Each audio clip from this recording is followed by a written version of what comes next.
Student অনেক কম মনে হচ্ছে। আচ্ছা, যাই হোক, আমাদের 9টার সময় ক্লাস শুরু হওয়ার কথা ছিল। আমরা শুরু করে দিচ্ছি। কে থাকলো থাকলো, সেটা তাদের ব্যাপার। পরবর্তীতে আমরা এই ব্যাপারে স্টেপ নিব।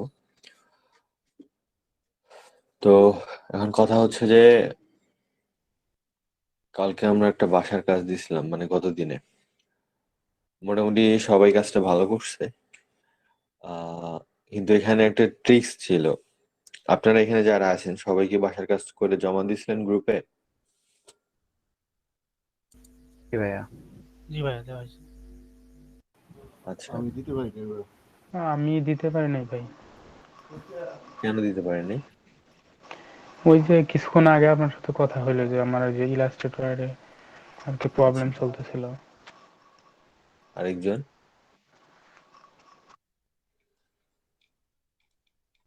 আরেকজন কে জানি বললেন দিতে পারেননি। ভাই আমি দিতে পারি না, শারীরিকভাবে অসুস্থতার কারণে বসতে পারি আচ্ছা, না। ঠিক আছে, সমস্যা নেই। আপনারা পরে এই কাজগুলো চাইলে জমা দিয়ে দিতে পারেন। জি, অবশ্যই। আহ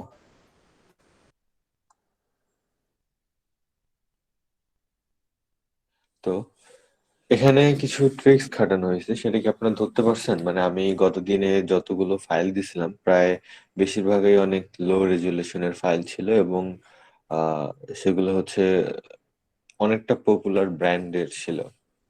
আপনার কি এটা খেয়াল করছেন যে ফাইলগুলো অনেক লো রেজুলেশনের ছিল, এবং সেগুলোকে আমরা চাইলে কিন্তু গুগলে সার্চ করে তার হচ্ছে একটা হাই রেজুলেশন ইমেজ নিয়ে সেটাকে আমরা ট্রেস করতে পারি। এই স্টেপটা কে কে ফলো করছেন জি ভাই আমি আপনাদের ফলো মাঝে? করছি। জি। একজন? হ্যাঁ ভাই, এটা জানি করা যাবে কিন্তু করি নাই। ইচ্ছা করে লো রেজুলেশন দিয়ে কাজ হ্যাঁ করছি। আমরা হায়ার ফলো। আমি অল্প একটু করছি। আহ, তো আমি যদি বলি তাহলে হচ্ছে আমরা আহ, ইচ্ছে করে এই কষ্ট করব কেন, যেটা স্বাভাবিক মানে কম কষ্টতেই হয়ে যাবে, সেটাতে হচ্ছে একটু চাপ নেওয়ার কি দরকার? যদিও এটা প্র্যাকটিসের জন্য। হ্যাঁ ভাইয়া, আপনি করছেন, এমনও তো ঠিক হতে আছে। পারে ক্লায়েন্টের যে লোগোটা এটা হাই রেজুলেশনে পাবো না, এই জন্য আর কি। হ্যাঁ, এটা হবে এই দিক থেকে বিবেচনা করলে ঠিক আছে, কিন্তু আমাদের কাজ করার জন্য কিছু ট্রিক্স অবলম্বন করলে আমাদের কাজ করতে সুবিধা হয় এবং কাজটা আরো ফাস্ট হয়। যেমন এই ইমেজটাতে যদি আমি ক্লিয়ার যতটুকু বুঝতে পারতেছি, মানে অনেকটাই কম এই ইমেজটার তুলনায়, তাই না? তো জি। আমি যদি গুগল করে, যদি হচ্ছে আমি, ক্লায়েন্ট আমাকে এই ফাইলটা দিছে, কিন্তু আমি যদি গুগল করে সেম এরকম একটা ফাইল পাই, যেটা এই দুইটা তো সেম প্রায়, যদিও এনার কাজে একটু সমস্যা হয়েছে, কিন্তু তারপরে কিন্তু যখন গুগলে থাকবে তখন কিন্তু আমরা আসলে লো রেজুলেশন দিয়ে সার্চ করলে হয়তো বা হাই রেজুলেশন পেয়ে যেতে পারি। তো সেক্ষেত্রে আমরা ট্রাই করব যেন হাই রেজুলেশনটা দিয়ে কাজ করার। আর শেখার ক্ষেত্রে আমরা লো রেজুলেশন দিয়ে করছি, এটা আলাদা ব্যাপার। কিন্তু বিভিন্ন টিপস ট্রিক্স যেগুলো আছে এগুলো আমরা কাজের ক্ষেত্রে যদি ইমপ্লিমেন্ট করি, সেক্ষেত্রে আমাদের কাজগুলো কিন্তু আরেকটু ফাস্ট হবে এবং ভালোভাবে করা যাবে, তাই না? জি। জি ভাই। তো মোটে আপনারা এখানকার মধ্যে কয়জন জানি করছিলেন, একটু আবার যদি বলতেন যে আমি যে এই বিষয়টা বললাম এটা ইমপ্লিমেন্ট করছেন কি করেন নাই। যারা করছেন তারা আমাকে এক এক করে বলেন, আমি একটু কাউন্ট করি আপনাদের মাঝ থেকে। আমি অল্প একটু করছিলাম। স্যার ওই আমরা পান্ডাটা। এক এক করে কাউন্ট করতেছি। হ্যাঁ, একজন করছেন, প্রথমে কে জানি বললো, তারপরে কে করছেন? আচ্ছা, একটা মিনিট, একটা মিনিট। ভাই মোহাম্মদ কামরুল হাসান ভাই। প্রথমে বলছিল কামরুল হাসান। আচ্ছা, কামরুল হাসান ভাইয়া বাদে আর কে কে করছেন? মোহাম্মদ শামীম। মোহাম্মদ শামীম ভাই, তারপর? ভাইয়া আমি করছি নাজমুল হক সেগুলো। আচ্ছা, তারপর? আমি স্যার মিহাদ মেহরাব। তারপর? স্যার মাসুদুর রহমান রানা। স্যার আমি স্যার ওইটা তারপর? পান্ডাটা স্যার বোঝা যায় না চোখটা, এর জন্য স্যার ওইটা ইয়ে করছিলাম আর টুইটারের ইয়েটা। ভালো করছেন, তারপর? ভাই আমি করছিলাম। হুম, তারপর?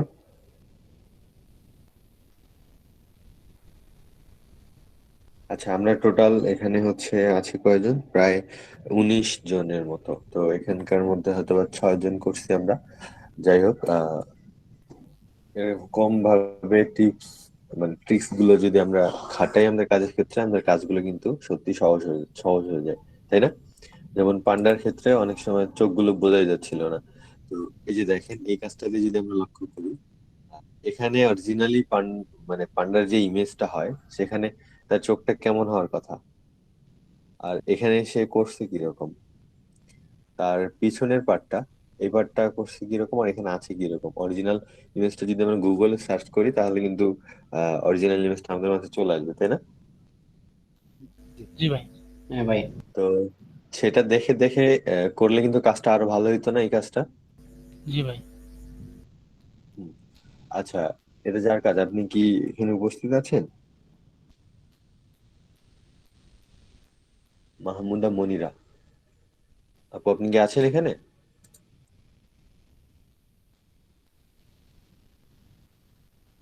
আচ্ছা, উনি হয়তো নাই। আর এনার হয়তো বা একটু প্রবলেম আছে। হুম। আরেকটা জিনিস আপনাদেরকে বলে রাখি আমাদের হ্যাশট্যাগের ব্যাপারে। মূলত আমি ড্রাইভে যে ফোল্ডারের নেমটা দিছিলাম সেটাই কিন্তু একটা হ্যাশট্যাগ ছিল, টাস্ক 2, তার মানে দ্বিতীয় দিনের কাজ ছিল। তো এখানে হচ্ছে আমি চতুর্থ দিনের কাজে এখনো যাইনি, এমনকি আমাদের হয়তো বা আজকে চতুর্থ নম্বর ক্লাস চলতেছে, তো আজকে এই পর্যন্ত কিন্তু আমি আহ চতুর্থ দিনের কাজটা এখনো দেইনি। তো উনি টাস্ক 4, টাস্ক 3, টাস্ক 2, টাস্ক 1 দিয়ে পোস্ট করে ফেলছে। তো আমরা মূলত এই যে হ্যাশট্যাগের ব্যাপারটা এভাবে বলছি যে আহ আমাদের যদি দ্বিতীয় দিনের বলতে কালকের যতগুলো কাজ ছিল, কালকের ক্লাসটাকে কেন্দ্র করে যতগুলো হোমওয়ার্ক আমরা সাবমিট করব, সেগুলো সবগুলোই কিন্তু টাস্ক 2 এর আন্ডারে যাবে, তাই না? জি ভাই। আচ্ছা, তো আমরা স্যার নেক্সট টাইম থেকে আমার এটাকে খেয়াল করব। বলেন। স্যার আমার ওই যে মানে দুই ভাগে ভাগ করছি, তিনটা তিনটা করে স্যার। হ্যাঁ, এই জন্য মনে করেন হ্যাশট্যাগ এর উপরে টু লিখে আবার স্পেস দিয়ে বি লিখেছি স্যার, এতে সমস্যা স্যার? মানে এ আর বি এটা যদি লেখা সমস্যা না, এটা। আমাদের আমাদের মেইনলি হচ্ছে যে ফোল্ডারে যে নেমটা থাকতেছে না, টাস্ক 2, জি জি। ওইটা থাকলেই হবে। এতে করে কি হয়, আমি যদি দেখাই একটু, এই যে টাস্ক 2 দিয়ে পোস্ট করছি, তো টাস্ক 2 দিয়ে এই গ্রুপে 16টা পোস্ট আছে। তো আমি সাপোজ আমাদের এই যে 2 নাম্বার ক্লাসে যে হোমওয়ার্ক গুলো জমা দিচ্ছেন কিংবা দিচ্ছেন আপনারা, সেগুলো যদি আমি দেখতে যাই, তাহলে যদি আমি টাস্ক 2 এ যদি ক্লিক করি, তাহলে কিন্তু আহ, আমাকে আলাদা আলাদা ভাবে বাছাই করতে হচ্ছে না, সেগুলো আমি সহজেই কিন্তু দেখতে পারতেছি যে কে কে সেখানে সাবমিট করছে আর কে কে সাবমিট করেনি। বুঝতে পারছি? বুঝতে পারছি স্যার। আচ্ছা, ঠিক আছে। তো গত দিনের আগের দিনের থেকে মানে প্রথম হোমওয়ার্কটা থেকে লাস্ট যে হোমওয়ার্ক মানে টাস্ক 2 এর হোমওয়ার্কটা অনেকেরই অনেক ভালো হয়েছে।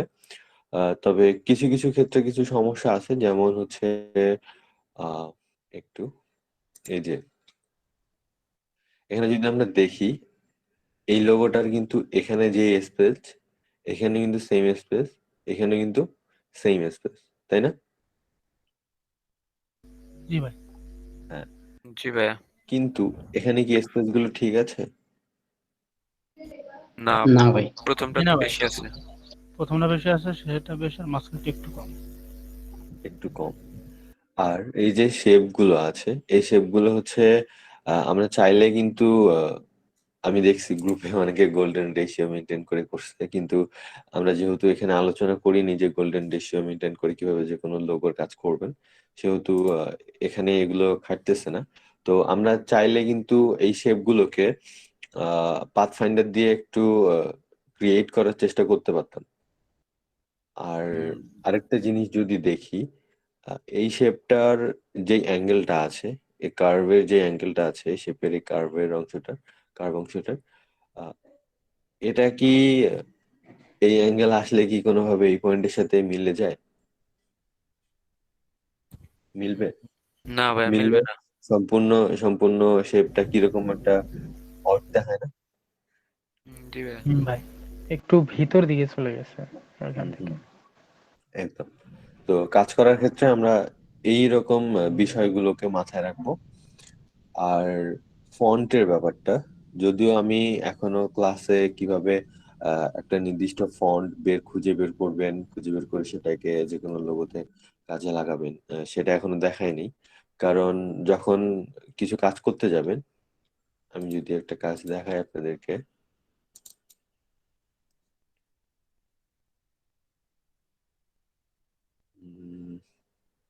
এই যে এটা, এখন এই মুহূর্তে কি কেউ বলতে পারবেন এটা কোন ফন্ট? এই টেক্সটটা না ভাইয়া। কিংবা না এই ভাইয়া। টেক্সটটা কোন ফন্ট? এটা এই না বাঁকা টেক্সটটা কোন font? কেউ বেকা কিন্তু তেরা আমরা বলতে পারবো না বেকা যে তেরা কোন। ফাংশনাল। জি, এটা হরর টাইপের। হরর টাইপের বললেই কি আমরা এই ফোনটাকে খুঁজে পাবো এক ক্লিকেই, কিংবা জি না ভাইয়া, একটু না নেট ভাইয়া। খুঁজে? না ভাইয়া। না, পারবো না। যাই হোক, তো এরকম টাইপের ফন্ট গুলো আমরা যখন খুঁজতে যাব, তখন আমাদের জন্য একটা ওয়েবসাইট আছে। তো এই ওয়েবসাইট গুলোতে আমরা জাস্ট এই অংশটুকু যদি স্ক্রিনশট নিয়ে সেখানে সাবমিট করি, তাহলে কিন্তু আমরা যে কোনো ফন্টকে সেখানে খুঁজে পেতে একটু সহজ হয়। তো ওয়েবসাইটটা আমি ক্লাস শেষে আপনাদেরকে বলবো। আর তাহলে এক্ষেত্রে আমাদের সুবিধাটা কি হচ্ছে, এই যে ফন্ট আর এতগুলো টেক্সট আছে, এগুলোকে আমাদেরকে একটা একটা করে ট্রেস করতে হচ্ছে না, তাই না? জি ভাই। জি ভাইয়া। কারণ একটা ফন্ট যদি প্রপারলি ট্রেস করতে যান, এখানে কিন্তু অনেক রাউন্ড শেপ থাকে, তারপর সোজা বাঁকা অনেক লাইন থাকে, এগুলোকে ট্রেস করা অনেক সময়ের ব্যাপার। আহ, যদি আমরা একটা টেক্সট জাস্ট টাইপ টুল দিয়ে নিলাম, বসাইলাম এটার থেকে, তাই না? এবং এখানে অনেক ডিটেলস আছে, যে এই ডিটেলস গুলোকে আমাদেরকে অনেক সুন্দরভাবে ট্রেস করতে হয়। যেমন এই যে এখানে দেখেন জি এর গায়ে কতগুলো ডিটেলস আছে। তো এক্ষেত্রে এরকম কিছু কিছু শর্টকাট আমাদেরকে আয়ত্ত করতে হয় যেন আমাদের কাজগুলো আরো সহজ হয়। তো আজকের ক্লাসের টপিক ছিল কিভাবে আমরা যে কোনো যেমন স্টক মার্কেট থেকে ফাইল ডাউনলোড করে সেগুলো কিভাবে কাস্টমাইজ করব।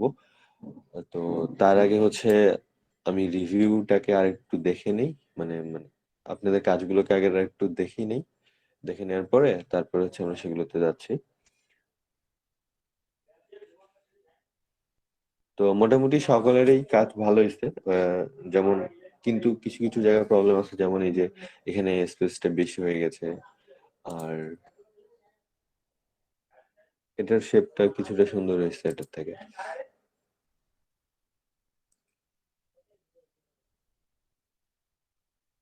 হুম।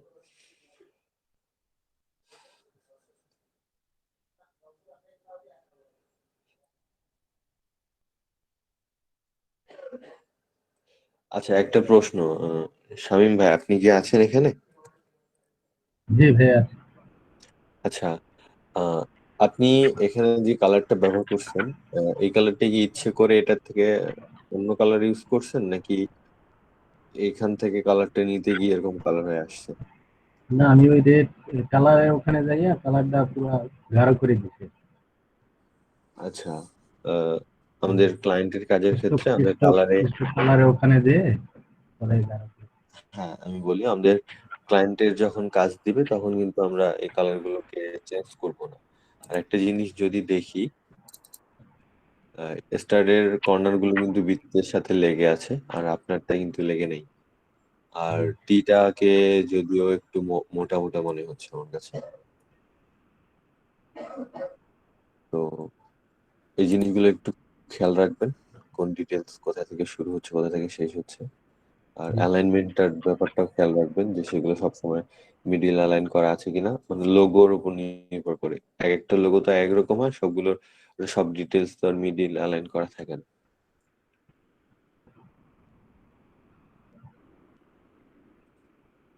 আচ্ছা,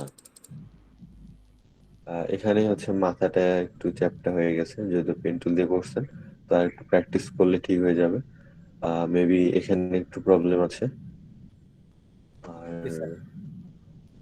ওভারঅল ঠিক আছে। গোল্ডেন রেশিওর ক্ষেত্রে যখন মেনটেন করে কাজটা করছেন, তখন মনে হচ্ছে পাখির বডিটা একটু চিকন হয়ে গেছে, তাই না? জি স্যার। এই বডিটা এটার থেকে। তো এটা ট্রাই করবেন গিয়ে দেখে আর একটু কিভাবে ইমপ্রুভ করা যায়। আর আপনারা যারা এই লোগোটা করছেন সবাই কি হচ্ছে পেন টুল দেখে করছেন নাকি এই লোগোটা? না ভাই, সার্কেল নেই। না, ইলিশ আচ্ছা, দিয়ে। সার্কেল নিয়ে করছেন, ঠিক আছে। সার্কেল নিয়ে করাটা হচ্ছে সব থেকে সহজ হয়, ওইটাতে কিন্তু হচ্ছে আর এর ওইটাতে একটু পেন টুল ইউজ করছে, একটু না মানে আরটা লিখতে পুরাটাতেই প্রায় পেন টুল ইউজ করতে হয়েছে। ওই যে না, ছোট আরটাতে হচ্ছে এখানে ট্রেডমার্ক। একটা সার্কেল নিয়ে সেখানে একটা এরকম টাইপের আর্টের ফন্ট নিয়ে সেটাকে কাজে লাগিয়ে দিলে হয়ে যেত। কিন্তু কথা হচ্ছে আমি মূলত এটা দিছিলাম হচ্ছে আপনাদেরকে পেন টুল দিয়ে প্র্যাকটিস করার জন্য, কারণ পেন টুল দিয়ে যদি আপনি একটা প্রপার বৃত্ত আর্ট করতে পারেন কিংবা তার 90%ও ধারে কাছে যেতে পারেন, তাহলেই অনেকটা কিন্তু আপনার পেন টুলে আয়ত্ত মানে করে ফেলবেন কিংবা করে ফেলছেন এরকম টাইপের বোঝা যাবে। মানে আপনি তখন নিজেই বুঝতে পারবেন যে আপনার দক্ষতা কতটুকু আসছে পেন টুলের উপরে।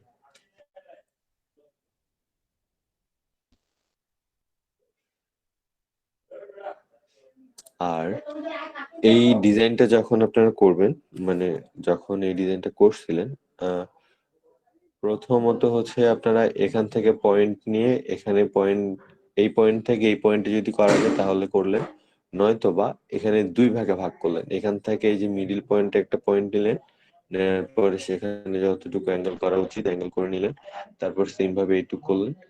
করার পরে চাইলে সেটাকে আপনি হচ্ছে অ্যারেঞ্জ থেকে রিফ্লেক্ট করে দিতে পারেন। রিফ্লেক্ট করে দিয়ে দুইটাকে সে বিল্ডার দিয়ে কিংবা যে কোনো ভাবে দুইটা শেপকে জোড়া দিতে পারেন, অথবা চাইলে কিন্তু আপনারা বাকি অংশটাও হচ্ছে পেন টুল দিয়ে করে নিতে পারেন, কিন্তু মনে রাখতে হবে যেন এটা পারফেক্ট হয়। তো আহ, এই শেপটাকে হচ্ছে আমি পেন টুল ছাড়াই আহ, করে দেখাবো নাকি আপনারা পারবেন পেন টুল ছাড়া কিভাবে করতে হয়? স্যার দুইটা সার্কেল নিয়ে করলে স্যার হইতো না স্যার? হ্যাঁ হ্যাঁ, দুইটা সার্কেল নিয়ে করলেই হবে। এ ব্যাপারটা কি আর কেউ জানতেন? কোনোভাবে রিসার্চের ফলে কোনোভাবে জানা গেছে কিনা? কারণ শুধুমাত্র হ্যাঁ ভাই, একটা ভিডিও দেখার সময় দেখছিলাম পাতা মেঘ করে। হুম, তাহলে প্রথমে কে জানি বললেন? মাসুদুর ভাই। হ্যাঁ, আপনি একটু বলেন তো এটাকে আমরা কিভাবে তৈরি করতে পারি? এটা আমরা বায়ে বা ডানে স্যার শিপ ধরে কপি করবো স্যার। কপি করলাম। দুইটা স্যার সিলেক্ট করলাম একসাথে। সিলেক্ট করলাম। এখন স্যার ডিভাইড করতে পারি অথবা সে বিল্ডার দিয়ে কেটে ফেলতে পারি স্যার দুই পাশ। আচ্ছা, আমরা ডিভাইড করতে পারি। আচ্ছা ঠিক আছে। তো এই বিষয়টা জানতেন না এমন কেউ একজন বলেন। নিহাদ ভাই, আপনি কি জানতেন এই বিষয়টা যে কিভাবে আমরা ওই শেপটাকে তৈরি করতাম, এই যে মাসুদুর ভাই বলার আগে? না, এটা আমার মাথায় আসেনি। আচ্ছা, তো উনি আমাদেরকে প্রসেসটা কিন্তু বললো। তো এখন হচ্ছে আপনি আমাকে বলেন আমি কিভাবে বাকি প্রসেসটা কমপ্লিট করব, আমাকে কোথায় থেকে কোথায় যেতে হবে আমাকে একটু বলেন। আমি সবকিছু একটু হাইলাইট করে দিলাম। এখন আপনি একটু বলেন যে আমরা কিভাবে কাজটা করব। এই মুহূর্তে আপনি আমাদের টিচার, আমরা সবাই আপনার স্টুডেন্ট। স্যার এখন স্যার ডিভাইড করবো স্যার। সাইডের বৃত্ত দুইটা কেটে ফেলতে হবে। কিভাবে কাটতে হয় কিভাবে আমি জানি না। ভাইয়া আমি ওই যে পারবো। আচ্ছা, আমি নাম ওনাকে বলছিলাম নাম ওনাকে তো বলি। খেয়াল হচ্ছে না ভাইয়া, করতে করতে যে। আপনি কি বুঝতে পারবেন কোথায় কিংবা আইকনটা কিরকম যেন আমি বুঝতে পারি? হ্যাঁ হ্যাঁ হ্যাঁ, ওই যে হাতের লেফট সাইডে উপর থেকে 1 2 3 4 5 6 7 8 9 নাম্বার ওইটা। 1 2 3 4 5 6 7 8 9 এটা। হ্যাঁ, আচ্ছা, এটার নাম শেপ বিল্ডার টুল। শেপ বিল্ডার, হ্যাঁ মনে পড়ছে। এখন তারপরে কি করব? এখন উপর থেকে মাউসে ক্লিক করে বাম সাইডের ওখানে নিয়ে যান। উপর থেকে মাউসে ক্লিক করে বাম সাইডে এখানে নিয়ে আসলাম, ছেড়ে দিব। দেন। কি হলো? হলো না তো। ও আমি পারবো ভাই এটা। ধরে সরি। অল্টার চেপে ধরতে হবে। আচ্ছা, অল্টার চেপে ধরে টান দিলাম, ছেড়ে দিব। দেন। ঠিক আছে, একটা পার্ট হয়ে গেছে। এখন ওই পাশেরটাও আচ্ছা, তো আমাদের ওই টাইপের একটা শেপ হয়ে গেল। এখন লোগোতেও অন্য ধরনের সাইজের বলতে এটার দৈর্ঘ্য প্রস্থ লোগোতে হচ্ছে একটু বড় থাকতে পারে, ছোট থাকতে পারে, সে অনুযায়ী আমরা হচ্ছে লোগোটার উপরে সার্কেল গুলো নিয়ে আমরা সেক্ষেত্রে কাজ করে এভাবে শেপ গুলো তৈরি করতে পারবো। আহ তো আশা করছি যে ব্যাপারটা ক্লিয়ার হয়ে গেছে যে কিভাবে এখানকার জন্য আমরা পারফেক্ট একটা শেপ নিই। আমি কি বুঝতে পারছি? জি স্যার। হুম। আচ্ছা, এখন আরেকটা কথা আপনাদেরকে বলে রাখি। বিভিন্ন প্রফেশনাল লোগো গুলো কিন্তু বেশিরভাগ ক্ষেত্রে গোল্ডেন রেশিও মেনটেন করে হয়। যদিও লোগোর বিভিন্ন ক্যাটাগরি আছে, সব ক্যাটাগরিতে এটা মেনটেন করা হয় না, কিন্তু কিছু ক্যাটাগরিতে এগুলো মেনটেন করা হয়। যেমন এই লোগোটাতে যদি আমরা দেখি, এখানে কিন্তু আমরা একটা অর্ধবৃত্ত দেখতে পাচ্ছি না, দুইটি মিলেই। হ্যাঁ, তো এখন এটা আপনাদের নিজেদের বাসার কাজ থাকতেছে যে যে কোনো চারটা লোগো আপনি ইমাজিন করবেন যে এটা কত কত ভাবে এটাকে অ্যালাইন করা আছে, কিংবা যেমন আমরা বললাম এখানে হচ্ছে একটা বৃত্ত নিয়ে আমরা এটাকে এভাবে এই শেপটাকে তৈরি করলাম, তারপর সেটাকে কপি করে এখানে দেওয়া হয়েছে এবং মূলত শেপটা হচ্ছে মানে এই লোগোটাতে একটা অর্ধবৃত্ত আছে। তো এগুলোকে আমরা কিভাবে দেখাবো যে এই লোগোটাতে অর্ধবৃত্ত আছে, কিংবা কিভাবে কি করছে না করছে, লাইক যেটাকে আমরা বলতেছি গোল্ডেন রেশিওর ব্যাপারটা, এটাকে আমরা হচ্ছে এভাবে দেখানোর চেষ্টা করবো আমরা সবাই যে এই যে আমরা যেমন এই লোগোটাতে দেখতে পাচ্ছি যে এখানে এই যে একটা বৃত্ত হয়েছে, তারপর এখানে আর একটা বৃত্ত, এখানে আর একটা বৃত্তর মতো রাউন্ড টাউন্ড। তো এই জিনিস আমরা কি বুঝাইতে পারছি যে আমি আসলে কোনটা আপনাদের কাছে চাচ্ছি, যে মানে জি ভাই, কালকে বুঝতে আপনাদের পারছি। বাসার কাছে কি থাকতেছে জি এটা স্যার। বুঝাইতে পারছি? জি বুঝতে পারছি। জি মানে জাস্ট আউটলাইনটা ওর উপরে দিলে স্যার আমরা বুঝতে পারবো যে কিভাবে কিভাবে জিনিসটা করছে। হ্যাঁ, আমি যেমন একটু আগে কি করলাম, এটাকে হচ্ছে সে বিল্ডার দিয়ে কেটে বাইরের অংশটাকে ফেলে দিলাম, কিন্তু আপনারা কি করবেন, সাপোজ আমি ওই লোগোটাকে আনি,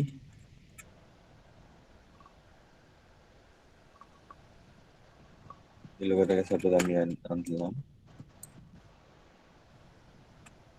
তো এখানে আমরা কি করব, এইভাবে বৃত্তটাকে রাখবো,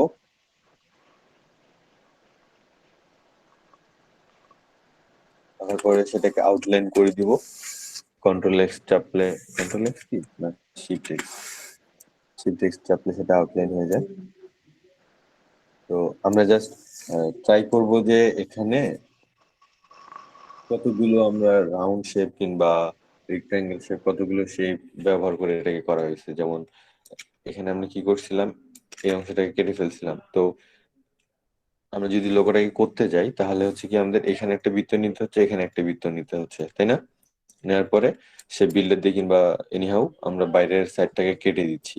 তো আমরা কেটে না দিয়ে জাস্ট মেইন স্ট্রাকচার যেটা ছিল লোগোটাকে করতে গেলে মেইন যে স্ট্রাকচারটা থাকতেছে মানে সেটাই রাখবো। আমি কি বুঝাইতে পারছি? জি স্যার, ক্লিয়ার। সবাই বুঝতেন নাকি মানে কারো শুধু বুঝতে বৃত্ত গুলা আঁকাবো, মানে কিছু জি কাটবো বুঝতে না, তাই পারছি। তো?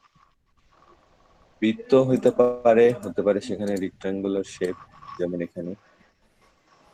মানে স্যার স্ট্রোক থাকবে আর কি স্যার, স্ট্রোক। হ্যাঁ, সবগুলো স্টক থাকবে। আমরা কোনো কিছু কাটছাট করবো না, জাস্ট এটার একটা স্ট্রাকচার তৈরি করব যে কিভাবে এই লোগো গুলো হয়েছে। তো আপনারা ইচ্ছে মতো লোগো নিবেন নাকি আমি লোগো দিয়ে দিব এক্ষেত্রে? কারণ আমি যদি লোগো আপনি দিয়ে দিয়ে দেন। দিয়ে দিলেই ভালো আমি হয়। বলি, আমি যদি লোগো দিয়ে দেই তাহলে কিন্তু আপনার গ্রুপে যখন পোস্ট করবেন তখন একে অন্যটা দেখে সেখান থেকে একটু কপি করার চান্স থাকতেছে। কিন্তু আপনারা যদি ইন্ডিভিজুয়াল ভাবে কোনো লোগো নিয়ে সেক্ষেত্রে ট্রাই করেন, সেক্ষেত্রে মেবি আপনাদের রিসার্চ করার অভিজ্ঞতাটাও বাড়বে এবং বুঝতেও সুবিধা হবে। জি স্যার, এটা ভালো হয় স্যার, এটাই ভালো হয়। অথবা এখানে আরেকটা কাজ করা যায়, আমি কিছু লোগো দিয়ে দিলাম, আপনারা কাজ করলেন, গ্রুপে পোস্ট করলেন, কিন্তু আমি কারো লোগোটাই অ্যাপ্রুভ করলাম না ক্লাস শুরু হওয়ার আগে। সবার গুলো আমি অ্যাপ্রুভ করে দিলাম, কিংবা সেখানে পেন্ডিং এ থাকা অবস্থায় আমি সেগুলো রিভিউ করলাম, এটাও জি করা যায়। এটা করলে ভালো হয়। হ্যাঁ, এটাই সবচাইতে ভালো হবে। আচ্ছা, তাহলে আমি সেটাই করবো। কিছু লোগো ক্লাস শেষে আমি হচ্ছে গত দিনের পোস্টের মতো করে একটা পোস্ট লিখে আপনাদের ব্যাচ গ্রুপে দিয়ে দিব, আপনারা সেটা দেখে কাজ করে নেবেন। আর সেটাকে আমরা পেন্ডিং এ রেখে দিব, পরবর্তীতে সেটাকে রিভিউ করব। আচ্ছা, তো অনেক হলো, আমরা প্রায় রিভিউ শেষ করতে পারি। কারো কি কোনো সমস্যা আছে এই কাজগুলো করতে গিয়ে, মানে গত দিনের কাজটা করতে গিয়ে কারো কোনো প্রবলেম ফেস করতে হয়েছে যেটার অ্যান্সার প্রয়োজন আমার কাছ থেকে? ভাই ওই যে এই ছবি স্টারবাকস এর লোগোটা আছে না, জি। ওইটার যে কার্ভস গুলি আছে ওটা অনেক কঠিন, অনেক চেষ্টা করছি তাও সম্পূর্ণ মিলে নাই আই থিংক। কিগুলো স্টারের?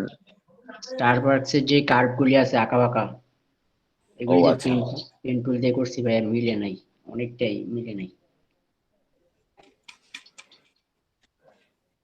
আপনার নামটা জানি কি আছে ফেসবুক আইডি?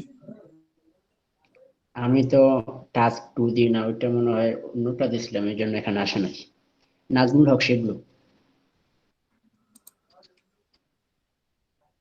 আমরা হ্যাশট্যাগ গুলো ব্যবহার করবো, তাহলে আমাদের ক্ষেত্রে সুবিধা হয়।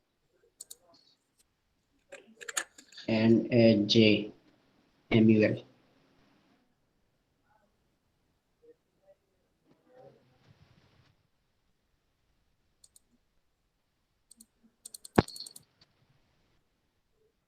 এই যে মায়ের চুলের কার্ভস গুলি ভাই, এগুলি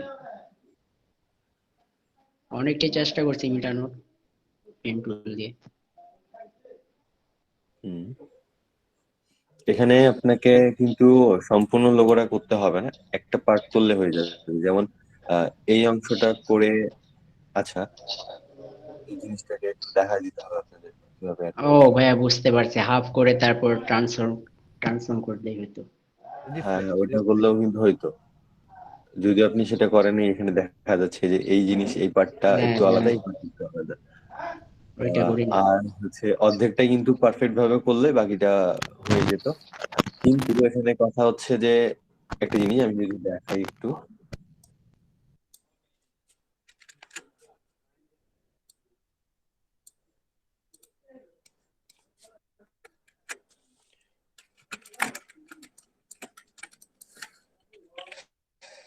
আমি একটা জাস্ট সিম্পল ভাবে একটা কি করে নিই যেন বোঝাইতে সুবিধা হয়।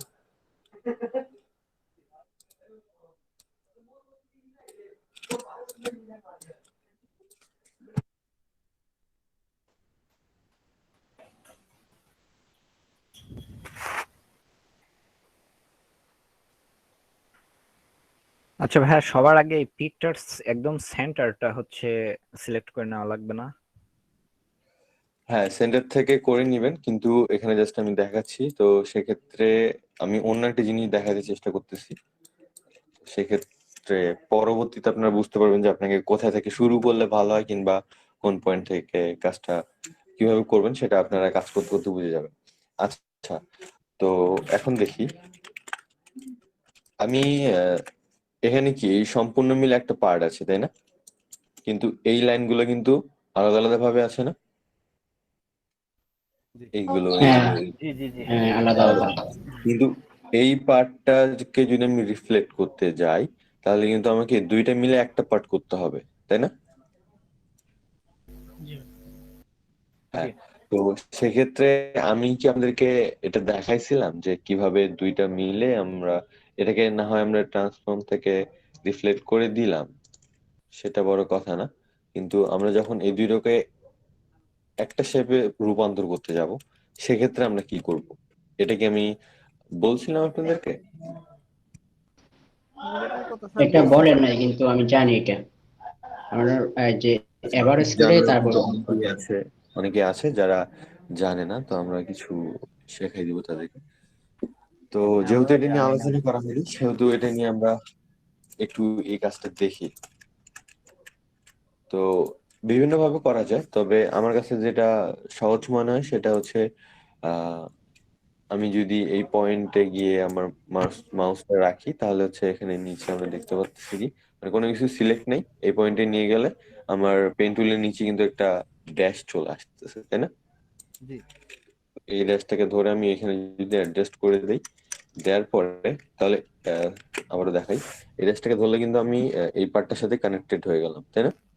জি তো হ্যাঁ এখন আমি এখানে যদি নিয়ে যাই, এখানে দেখেন আমার পেন টুলের নিচে একটা রাউন্ড টাইপের কোনো কিছু আসছে। তো তার মানে এই শেপ থেকে এই শেপের এই পার্ট থেকে এই শেপের এই পার্টে আমরা জয়েন করলে এটা জয়েন হয়ে যাবে। এখন দেখেন আমরা এখানে অতিরিক্ত দুইটা ডট চলে আসছে না? জি হুম এবং পেন টুল দিয়ে সিলেক্ট অবস্থায় কই গেল, আচ্ছা এখন এটাকে সিলেক্ট করলাম, সিলেক্ট করার পর পেন টুল নেওয়া অবস্থায় যদি আমি এখানে নিয়ে আসি তাহলে এখানে মাইনাস চলে আসতেছে, সরি বাইরে ক্লিক করছে। হ্যাঁ, তো এখন হচ্ছে আমরা এই কার্ভটাকে কিভাবে ওইখানে যেরকম ছিল সেটার মতো মানে এটা তো অবশ্যই আমরা ওই ইমেজটার উপরে রেখে করব, তো আমি জাস্ট বোঝানোর সাথে আলাদা করে দেখাচ্ছি। তো এখন দেখেন জিনিসটা কিন্তু আহ, হুম হুম, এখানে কিন্তু এই ক্ষেত্রে পারফেক্ট হয়ে গেছে, হয়েছে না? জি জি তো এখন আমরা যদি চাই এখানকার মতো করবো, তাহলে কিন্তু আমরা এটাকে পরবর্তীতে আবার কাস্টমাইজ করতে পারবো। যেমন এই পয়েন্টটাকে একটু রাউন্ড করছে সেখানে, তারপর যেটা যেভাবে লাগে সাথে আমরা হ্যান্ডেলটা নিয়ে এই ইমেজটার উপরে বসাই দিয়ে আমরা কাজটা করে নিতে পারবো। তো মানে মূলত এখান থেকে আমি যেটা শেখাইলাম সেটা হচ্ছে যে কিভাবে আমরা এই যে অর্ধেক শেপটাকে আরেকটা শেপের সাথে জুড়াই দিব। আমি জয়েন বুঝতে পারছি। জি স্যার ক্লিয়ার এখন কিন্তু আমরা শুধুমাত্র উপরেরটাকে জয়েন করছি, নিচেরটা কিন্তু জয়েন হয়নি। তো নিচেরটাকে জয়েন করতে হলে ডিরেক্ট সিলেকশন নিলাম, নেওয়ার পরে আহ এটাকে নিয়ে আসে সাইডে কোথাও রাখলাম, কিংবা কয়েকভাবে করা যায়, জাস্ট দেখাই। আবারও সেম প্রসেস যদি ফলো করি, এটাকে নিয়ে এখানে জয়েন করে দিলাম, দেওয়ার পরে পেন টুল দিয়ে একটা ফেলে দিন আমরা জাস্ট এটাকে ছেড়ে দিই, আবার ধরি, তারপরে পেন টুল নিয়ে এখানে নিয়ে আসলে মাইনাস চিহ্ন চলে আসতেছে, মাইনাসে ক্লিক করলে ওই পার্টটা চলে যাচ্ছে। তারপর আমরা চাইলে ইচ্ছে মতো এটাকে অ্যাডজাস্ট করে দিতে পারি, যদিও আমাদের এখানে হচ্ছে এই অংশটাকে বাদ দিতে হবে, কিংবা এটাকে এক্সপ্যান্ড করে আমাদেরকে এনিহাউ আমাদের একটা রাউন্ড টাইপের শেপ নিতে হবে। তো সেটাকে আমরা চাইলে পরে ক্লিপিং মার্ক করে দিতে পারি। তো এই জিনিসটাকে কিভাবে জয়েন করবো এটা কি আমরা বুঝতে পারছি সবাই? হ্যাঁ ভাইয়া বুঝতে পারছি। আচ্ছা, আরেকটা জিনিস সেটা হচ্ছে ক্লিপিং মার্কস, এটার ব্যাপারে কি আমি আপনাদেরকে বলছিলাম কখনো? না না আচ্ছা, বাকিরা কথা বলে না কেন, সবাই চুপ করে আছে, ঘুমাচ্ছে নাকি? না না ভাইয়া ভাইয়া বলেননি। না আছি। আমি একটু চেক করি কে কে আছি। নিহাদ ভাই আপনি আছেন? হ্যাঁ ভাইয়া আশিতুল ভাই আপনি আছেন? হ্যাঁ ভাই আসি। আচ্ছা, দীপেনজন দাস আপনি কি আছেন?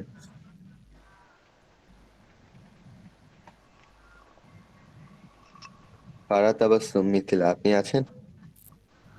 যারা আছে আমরা সারা দিই, আমি এক এক করে সবার নাম বলতেছি। আচ্ছা, মাহবুবুর রহমান, মাহমুদা জি ইসলাম, আসতে ভাই মাহমুদা মুনি, জাকারিয়া, কামরুল হাসান, মৃদুল, মোতালেব, শোভন জি ভাইয়া, ভাই আছি। শামীম ভাইয়া, মোহাম্মদ ভাইয়া, জি আছে। নাজমুল ভাইয়া, নাজমুস সাহিদ, জি ভাইয়া। সবুজ কুমার, ইমতিয়াজ সাবরিন, জি ভাইয়া। ও সবাই আছি তো, তাই না? জি। ঠিক আছে। তাহলে আপনারা সবাই কি এই যে দুইটা পার্ট জয়েন করার বিষয়টা বুঝতে পারছেন, কিভাবে এটাকে জয়েন করলাম? কি ভাই জি স্যার জি বুঝতে পারছি ভাই স্যার। বুঝতে পারছি। আচ্ছা, কারো কোনো ডাউট আছে এখানে? না ভাই।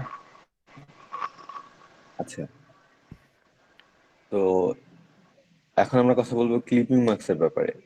এটা নিয়ে তো এর আগে আলোচনা করা হয়নি, তাই না? না ভাইয়া আচ্ছা স্যার স্যার এখানে যে এই নাক মুখটা তো স্যার করতে পারছে, নাকটা স্যার এই যে রিফ্লেক্ট করছি কিন্তু হয়েছে কিনা স্যার বুঝতেছি না। এটা স্যার বুঝতেছি না এই যে নাকটা স্যার। নাকটা। জি স্যার তো নাকটাকে পেন টুল দিয়েই করতে হবে, এটা আপাতত শেপ দিয়ে করা যাবে না। তো সেক্ষেত্রে আপনি হচ্ছে নেট থেকে হাই রেজুলেশন ইমেজ নিয়ে সেক্ষেত্রে দেখতে পারেন, অথবা এখানে যদি মানে এটা যে আমাদের করতে হবে ক্লায়েন্ট এটাই দিবে এরকমটা কিন্তু না, ক্লায়েন্ট আমাদেরকে খারাপ ফাইল দিতে পারে, সেক্ষেত্রে সেটা বোঝা যাবে না, এরকমটাও হইতে পারে। তখন কি করব যদি গুগলে না পাই? এটা হয়তো হয়তো আপনার প্রশ্ন হইতে পারে, এটাই কি বলতেছেন আপনি? জি জি জি, এটা তো একদম ঘোলা ঘোলা, বোঝা যাচ্ছে না। হ্যাঁ, তো সেক্ষেত্রে কি করতে হবে? সব ক্ষেত্রে তো ওই যে সব ট্রিক্স খাটে না, তো সেক্ষেত্রে আপনি জাস্ট একটা আপনি যতটুকু বুঝতে পারেন, এখানে যতটুকু বোঝা যাচ্ছে যে এখানে এরকম টাইপের একটা কিছু আছে, তারপর মাঝে এখানে আর একটু রাউন্ড আছে, আর উপরে হচ্ছে গিয়ে আপনার এরকম টাইপের কিছু একটা আছে। তো যাই আছে তাই আপনি জাস্ট আপনার অভিজ্ঞতা অনুযায়ী কিংবা আপনার যতটুকু আন্দাজ করে এখানে আর্ট করতে পারতেছেন ততটুকু আর্ট করে ক্লায়েন্টকে দিবেন। মানে পুরো ফাইলটা দেওয়ার আগে চাইলে শুধুমাত্র নাকটাকে ড্র করে আপনি ক্লায়েন্টকে দিলেন এবং তাকে বললেন যে তোমার ইমেজটা তো অনেক ঘোলা কিংবা বোঝা যাচ্ছে না, তো সেক্ষেত্রে আমি তো সবগুলো ডিটেলস প্রপারলি ক্রিয়েট করার চেষ্টা করতেছি, এবং এটাই আমার কাজ যে সবগুলো ডিটেলস আপনাকে ভালোভাবে বুঝিয়ে দেয়। মানে একটু তেল তুল দিয়ে তাকে বলবেন যে এই যে আমি নাকটাকে ডিটেলসটাকে রিক্রিয়েট করলাম, এই নাকের ডিটেলসটা কি ঠিক আছে নাকি এখানে কিছু অ্যাডজাস্টমেন্টের প্রয়োজন আছে। তো আমরা অনেকে কি মনে করি যে ক্লায়েন্টকে যখন আমরা বারবার মেসেজ দিব ক্লায়েন্ট একটু বিরক্ত হবে। তো মূলত তার কাজের সাথে তার কাজটাকে কাজের আউটপুটটাকে আর একটু ভালো দেওয়ার সাথে যদি আমরা তাকে হাজারটা প্রশ্ন করি, সে কিন্তু কখনো বিরক্ত হবে না, বরঞ্চ আপনার উপরে সে ইমপ্রেস হয়ে যাবে যে না, সে আমার ডিটেলস এর উপর একটু বেশি মনোযোগ দিচ্ছে এবং আমার কাজটা কিভাবে 100% নিখুঁত করা যায় সে সেটার উপর লক্ষ্য রাখছে। তো এজন্য আমরা কাজ রিলেটেড যত প্রশ্ন আছে ক্লায়েন্টকে করতে পারি, অর্ডার নেওয়ার আগে হোক আর সেটা অর্ডার নেওয়ার পরে হোক। তো মূলত আপনারা কি করবেন যখন ক্লায়েন্ট আপনাকে ইনবক্স করে, অনেক ক্ষেত্রে ডিরেক্ট অর্ডার করে, সেক্ষেত্রে কোনো কিছু করার থাকে না। ডিটেলস দেখে কাজটা করতে পারলে সেটাকে করে দিতে হবে, এবং কোনো তার সাথে কনভারসেশনের প্রয়োজন হলে তাকে ইনবক্সে মেসেজ করতে হয়। কিন্তু যারা আপনাকে আগে ইনবক্স করবে তাদের কাছে অর্ডার নেওয়ার আগে তাদের প্রজেক্টের ব্যাপারে, মানে আপনি তো একটা কাজ করবেন, এই লোগোটা আপনি তৈরি করবেন, তো প্রথমেই তো দেখে বোঝা যাচ্ছে যে নাকটাই সমস্যা কিংবা চোখের এই যে এটাকে কি বলে ভ্রু, তো এখানেও একটু সমস্যা হইতে পারে। তো এই ডিটেলস গুলোর ব্যাপারে আপনি তার সাথে একটু কথা বললেন কিংবা তাকে বললেন যে তোমার ইমেজ থেকে কি সেম টু সেম এটা হতে হবে নাকি আলাদা হইলেও সমস্যা নেই। কারণ সবসময় তো ক্লায়েন্ট লোগো রিক্রিয়েট করতে দেয় না, অনেক সময় অনেক ধরনের ভেক্টর ইমেজও আপনাকে রিক্রিয়েট করতে দেয়, তাই না? তো সেক্ষেত্রে তাদের সাথে মানে আপনি যে কাজটা করবেন আপনার কাজের তো একটা অভিজ্ঞতা কিংবা একটা কাজের কাজটা আপনি কিরকম আউটপুট তাকে দিতে পারবেন সেটা কিন্তু আপনার মাথায় অলওয়েজ সেট হয়ে আছে, তাই না? যে ক্লায়েন্টকে আমি যদি এই কাজটা করি আমি সেম মানে এখানে হুবহু যেটা আছে সেটা করতে পারবো কি পারবো না, এরকম একটা কনফিডেন্স কি আমাদের সবার মাঝে কাজ করার মাঝে মাঝে চলে আসবে না? যেমন এখন যে আমি লোগো গুলো দিচ্ছি সিম্পল টাইপের লোগো, তো এগুলো দেখে প্রথমেই কি আপনার মাথায় একটা হোঁচট খাচ্ছে না যে আপনি কাজটা করতে পারবেন কি পারবেন না? জি জি জি, অবশ্যই। হ্যাঁ ভাইয়া। তো ক্লায়েন্টও যখন আপনাকে লোগো দিবে তাদের লোগোটা, তখন কিন্তু যদি সেটা খুব কমপ্লেক্স টাইপের কোনো কিছু হয়ে যায় আপনি কিন্তু অবশ্যই সেখানে একটু হোঁচট খাবেন, মানে একটু থেমে দাঁড়াবেন যে কাজটা আপনি করতে পারবেন কি পারবেন না, তাই না? জি তো সেক্ষেত্রে আপনি যদি কোনো ডাউট থাকে আগে অর্ডার নিবেন না। মানে আহ, আমি এটা বলতেছি যে ক্লায়েন্টকে আগে বুঝেন, ভালো করে ক্লায়েন্টের কাজটাকে বুঝেন, তার প্রোফাইলে যান, যদি বেশ কয়েকটা কাজ সে করায় থাকে তারপরে তাকে আপনি এভাবে বলতে পারেন। কাজ করায় থাকে বলতে আমরা কিভাবে বুঝবো? তার প্রোফাইলে অন্যদেরকে যে সে রিভিউ দিছে সেই রিভিউ গুলো দেখতে পারি, কিংবা অন্য অর্ডার গুলো থেকে সে যে রিভিউটা পাইছে সেই রিভিউ গুলো একাধিক থাকলে আমরা বুঝতে পারবো সে এর আগে কাজ করাইছে। তো এরকম ট্রাস্টেড যখন ক্লায়েন্ট পাচ্ছেন আপনি, পাওয়ার পরে কাজটা একটু আপনার কাছে ক্রিটিক্যাল মনে হচ্ছে, অনেক সময় কমপ্লেক্স টাইপের কাজ চলে আসে। যেমন আমি যদি এই কাজটার কথা বলি, একটু আগে যেটা দেখাইছিলাম এটা, তো এখানে হচ্ছে আমি ফন্টের ব্যাপারে একটু কনফিউজ ছিলাম যে ফন্ট অরিজিনাল পাবো কিনা। তো তার জন্য আমি তাকে কি বলছি, যে আমি আগে কাজটা করব, কিংবা ফন্টটাকে আমি ওই সময়টার মাঝে খুঁজে দেখতে পারি যে ফন্টটা আমি পাইছি কিনা, অরিজিনাল ফন্টটা। ফন্টটা পাওয়ার পরে আহ মানে আমি যদি অরিজিনাল ফন্টটা না পাই, তাহলে কিন্তু আমার আহ, এই কাজে যদি সাপোজ আমাকে যত টাকা দিত ফন্টটা পাওয়া অবস্থায়, আমার কাছে ফন্ট উপস্থিত আছে, এক্ষেত্রে আমাকে যত টাকা দিত, যদি ফন্টটাকে আমি ট্রেস করতে হইতো, সবগুলো ফন্টকে যদি আমার ট্রেস করতে হইতো, সেক্ষেত্রে কিন্তু আমার সময় বেশি লাগতো, এবং এক্ষেত্রে আমার পারিশ্রমিকটাও তো অবশ্যই বেশি হইতো, তাই না? জি জি। তো ক্লায়েন্টের যে বাজেট, তার বাজেট অনুযায়ী আমার এই কাজে ব্যয়, মানে যতটুকু সময় আমি ব্যয় করব, সেই সময়ের যে পারিশ্রমিকটা আমি পাবো, সেটা আমার সাথে যায় কিনা, এটাকে প্রথমে আমরা যে কোনো কাজ পাওয়ার সময় জাস্ট মাথায় এটা সেট করে নিব যে আহ, এই কাজটা করতে আমার এতক্ষণ সময় লাগবে, এবং এর জন্য ক্লায়েন্ট আমাকে এই পরিমাণ টাকাটা দিবে। আমি কি এটার জন্য কাজ করতে রাজি আছি, কিংবা এই কাজটা কি আমি প্রপারলি করতে পারবো নাকি পারবো না। তো এই সেট আপটা হচ্ছে যে কোনো কাজ নেওয়ার সময় আমাদেরকে মাথায় সেট করে নিতে হবে যে এই কাজের ব্যাপারে ক্লায়েন্টের কাছ থেকে আমার কি কি ফাইল আরো লাগতে পারে, কিংবা কি কি ইনফরমেশন তার কাছে লাগতে পারে। তো অর্ডার নেওয়ার আগে আমরা এই বিষয়গুলো হচ্ছে ক্লায়েন্টের সাথে একটু ভালোভাবে ডিসকাস করব। এতে করে কি হয়, ক্লায়েন্ট বেশিরভাগ সময় খুশি হয় যদি তাকে আনএক্সপেক্টেড কোনো প্রশ্ন না করেন। যেমন অনেক সিম্পল বিষয় আছে, সেগুলো নিয়ে যদি তাকে প্রশ্ন করলে অনেক সময় আমরা সবাই তো বিরক্ত হই, তাই না? তো সিম্পল টাইপের প্রশ্ন না করে বলতে, আহ, যেটা আপনি জানেন না সেটা অবশ্যই প্রশ্ন করবেন, প্রশ্ন করে তার কাছ থেকে এটা ক্লিয়ার হয়ে নেবেন। আহ, নেয়ার পরে তার কাছ থেকে তারপরে হচ্ছে বাজেট টাজেট যা আছে, যে কাজটা কত সময়ের মধ্যে করতে হবে এবং কত টাকা দিবে সেই কাজটার জন্য, এগুলো সব ডিসকাস করে তারপর আমরা অর্ডার নেওয়ার চেষ্টা করব। তো যেটা বলতেছিলাম, আমরা কোথায় ছিলাম প্রথমে জানি, কোথা থেকে এদিকে চলে আসলাম ভুলে গেছি। নাক থেকে। আচ্ছা, নাক থেকে। তো আমরা নাকের ডিটেলস তাকে দিলাম, দেওয়ার পরে তার কাছ থেকে কনফার্ম হলাম যে হ্যাঁ এই ডিটেলসটা চলবে। তারপরে হচ্ছে আমরা পুরোটাকে কন্টিনিউ করে মানে যতটুকু আর্ট করা দরকার লোগোটার সবকিছু আমাকে রিক্রিয়েট করে ক্লায়েন্টকে একটা জেপিজি ফাইল দিয়ে দিলাম। তারপর সে যদি বলে তার কোনো অ্যাডজাস্টমেন্টের প্রয়োজন আছে, সেক্ষেত্রে সেগুলোকে তাকে অ্যাডজাস্ট করে দিলেন। এবং সে যদি বলে যে হ্যাঁ এখন লোগোটা কিংবা এই ইমেজটা পারফেক্ট আছে কিংবা ভালো আছে, তারপর তাকে মেইন ফাইল দিবে। কারণ আমার লাইফে এরকম অনেক হয়েছে বলতে দুই একবার হয়েছে। সেটা কি হয়েছে, আমি তখন নতুন অবস্থায় ছিলাম। তো এরকম সাজেশন কারো কাছে পাইনি যে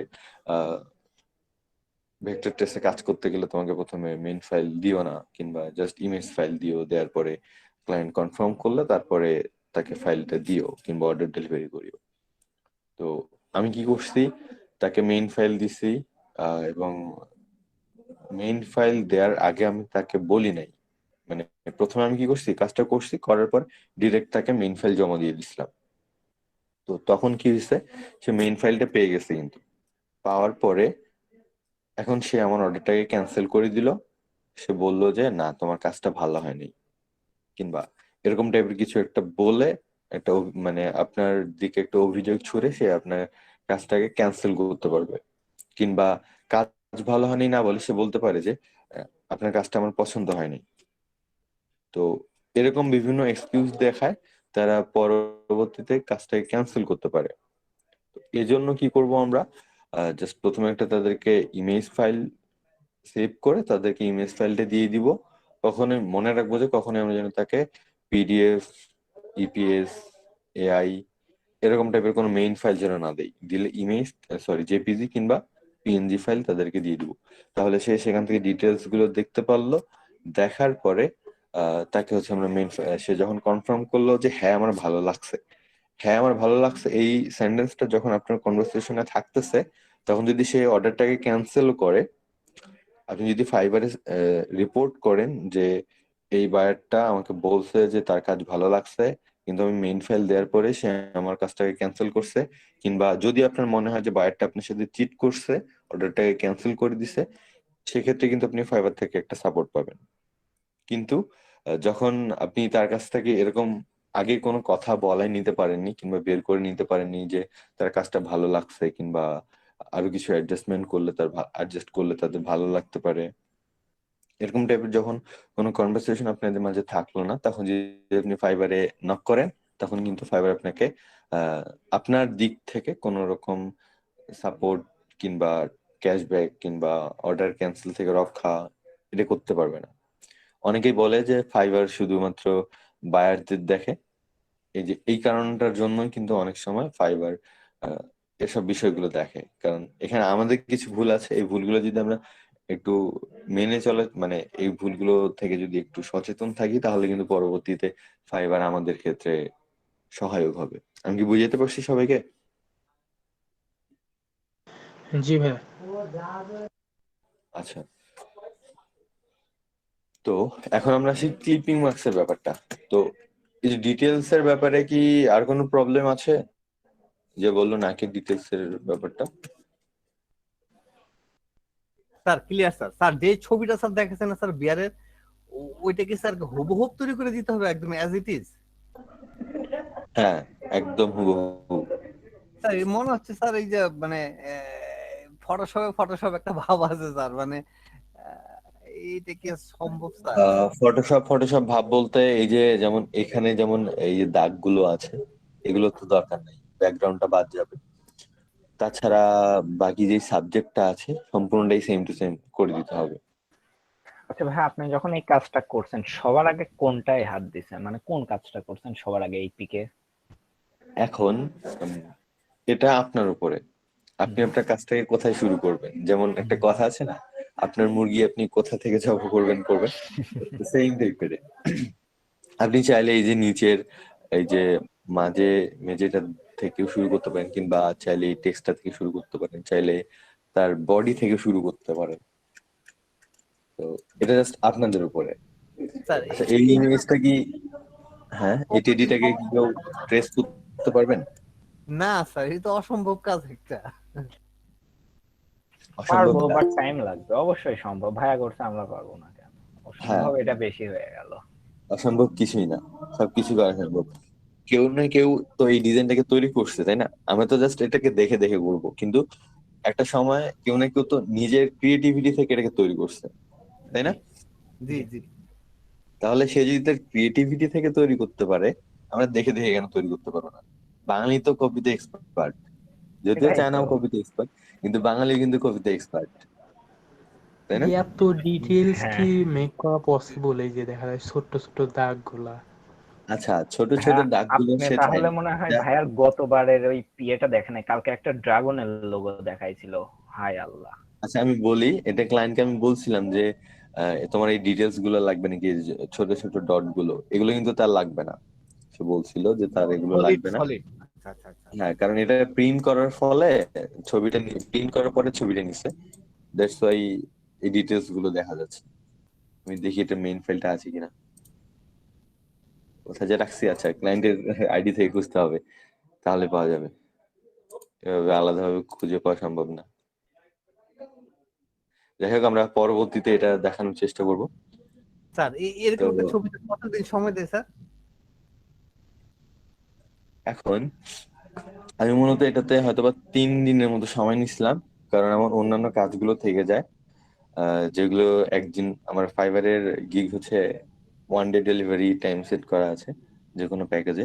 তো সেক্ষেত্রে যেগুলো হুট করে অর্ডার দিয়ে যায় কিংবা মেসেজ না করে অর্ডার দিয়ে যায়, তাদেরগুলো কিন্তু একদিনের মধ্যে করার চেষ্টা করা লাগে, কিংবা 12 ঘন্টার আগেই সেটা করা উত্তম। এতে আমাদের গিগের যেই ফাইবারের ভিতরে অ্যালগোরিদমে যে আমাদের গিগের যে স্কোরটা থাকে সেটা কিন্তু বেড়ে যায়। যেমন আহ, কাজ কাজের ডেডলাইন আসার অর্ধেক সময়ের আগে যদি আমরা কাজটা করে ফেলি, এক্ষেত্রে নিচে নিচে কিছুটা কিন্তু আমাদের লাভ হয় আমাদের প্রোফাইলে, কিংবা আমাদের গিগে র্যাঙ্ক হওয়ার। মানে যত তাড়াতাড়ি ক্লায়েন্টকে আপনি ফাইলটা দিতে পারবেন, তত তাড়াতাড়ি কিন্তু আপনার জন্য ভালো।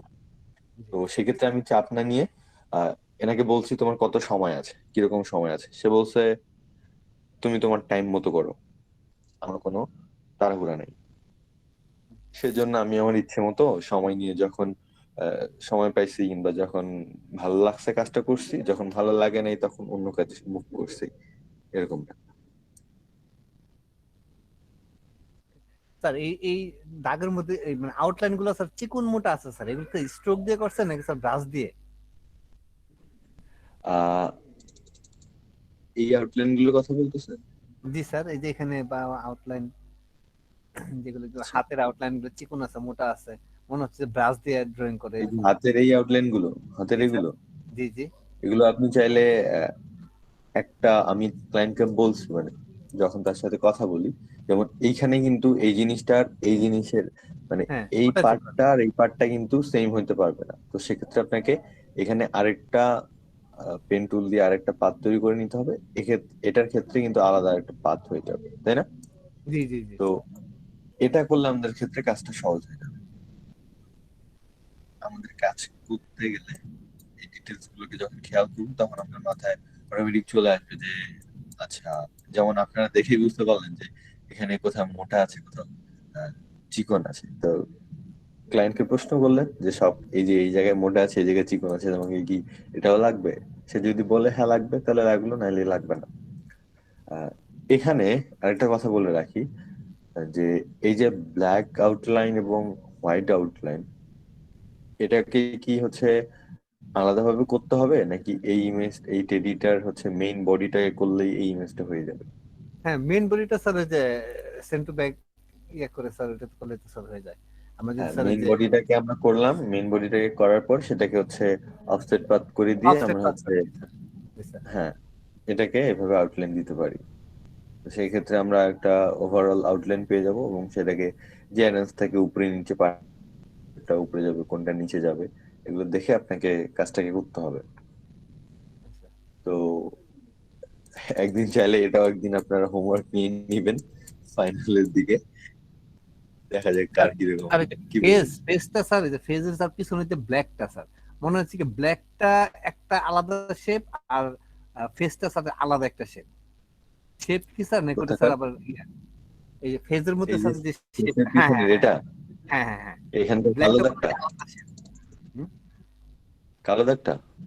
জি স্যার, এটা কি আলাদা একটা শেপ নাকি স্যার এটা আবার আচ্ছা, স্ট্রোক? এই যে লাইনটা, তো এটা খুব সম্ভবত কোনো ডিজাইনের হাতে তৈরি করা, মানে তার সবগুলো কিন্তু পারফেক্ট, আবার তার দৃষ্টিকোণ থেকে হয়তো পারফেক্ট হয়েছে কিন্তু আমাদের দৃষ্টিকোণ থেকে এটাকে একটু পারফেক্ট লাগতেছে না, কেমন জানি লাগতেছে। তো সেক্ষেত্রে ক্লায়েন্টকে বলে নিবেন যে আমি কি এখানে কোনো অ্যাডজাস্ট করতে পারি কিনা, যেমন এখানে আমার কাছে এই জিনিসটা প্রফেশনাল লাগতেছে না, তো আমি কি এই জিনিসটাকে অ্যাডজাস্ট করে তোমার জিনিসটাকে আরো প্রফেশনাল বানাতে চাই। মানে একটু তেল দিয়ে যদি তাকে বলা হয় যে আমি তোমার জিনিসটাকে একটু প্রফেশনাল ভাবে করে দিব, তাহলে কিন্তু সে আপনার উপর ইমপ্রেস হবে এবং আপনাকে দিন শেষে একটা ভালো রিভিউ দিবে। এবং টিপস তো আছেই, যদিও টিপসটা অনেক সময় মেন্টালিটির উপর নির্ভর করে, কিন্তু তাকে যখন আপনি ভালো সার্ভিস প্রোভাইড করতে যাবেন সে কিন্তু অবশ্যই আপনার উপর একটু খুশি হবে। তো সেই খুশির অংশটুকু থেকে আপনাকে সে টিপস দিবে কি দিবে না সেটা কিন্তু তার ব্যাপার।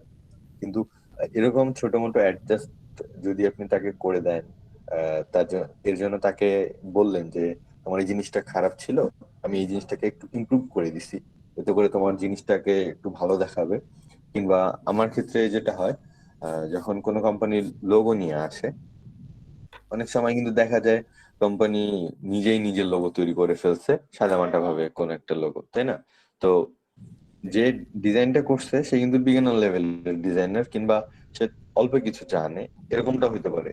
কারণ অনেকেই তো আছে না, আমরা নতুন কাজ শেখার পরেও অনেক সময় লোগো তৈরি করি। তো ক্লায়েন্ট যখন একটু কিপটে টাইপের হয়, তার ব্র্যান্ডের জন্য সে লোগোটা বাইরে থেকে না কিনে সে নিজে কোন একটা লোগো তৈরি করে কিংবা কোন একটা ছোট মোটো ডিজাইন দ্বারা লোগো করে নিছে, তখন কিন্তু আমাদের যেই বিভিন্ন মানে একটা লোগোকে প্রফেশনাল ভাবে দেখতে গেলে, প্রফেশনাল ভাবে বানাইতে গেলে বিভিন্ন যেই জিনিসগুলো আছে, যেমন আমি বললাম আহ, কিছুক্ষণ আগে ওই যে রাউন্ড শেপ নিয়ে কথা বললাম না, শেপটা রাউন্ড হয় নাই, তারপর শেপটা মিলে গেলে হচ্ছে নিচটা একটু বেঁকে যাচ্ছে, কিংবা অ্যাডজাস্টমেন্টের যে বিষয়গুলো আছে, ওই যে আদিদাসের লোগোটায় হচ্ছে কোথাও বড় ওই যে মাঝের গ্যাপটা কোথাও বড় হয়েছে, কোথাও মাঝের গ্যাপটা ছোট হয়েছে।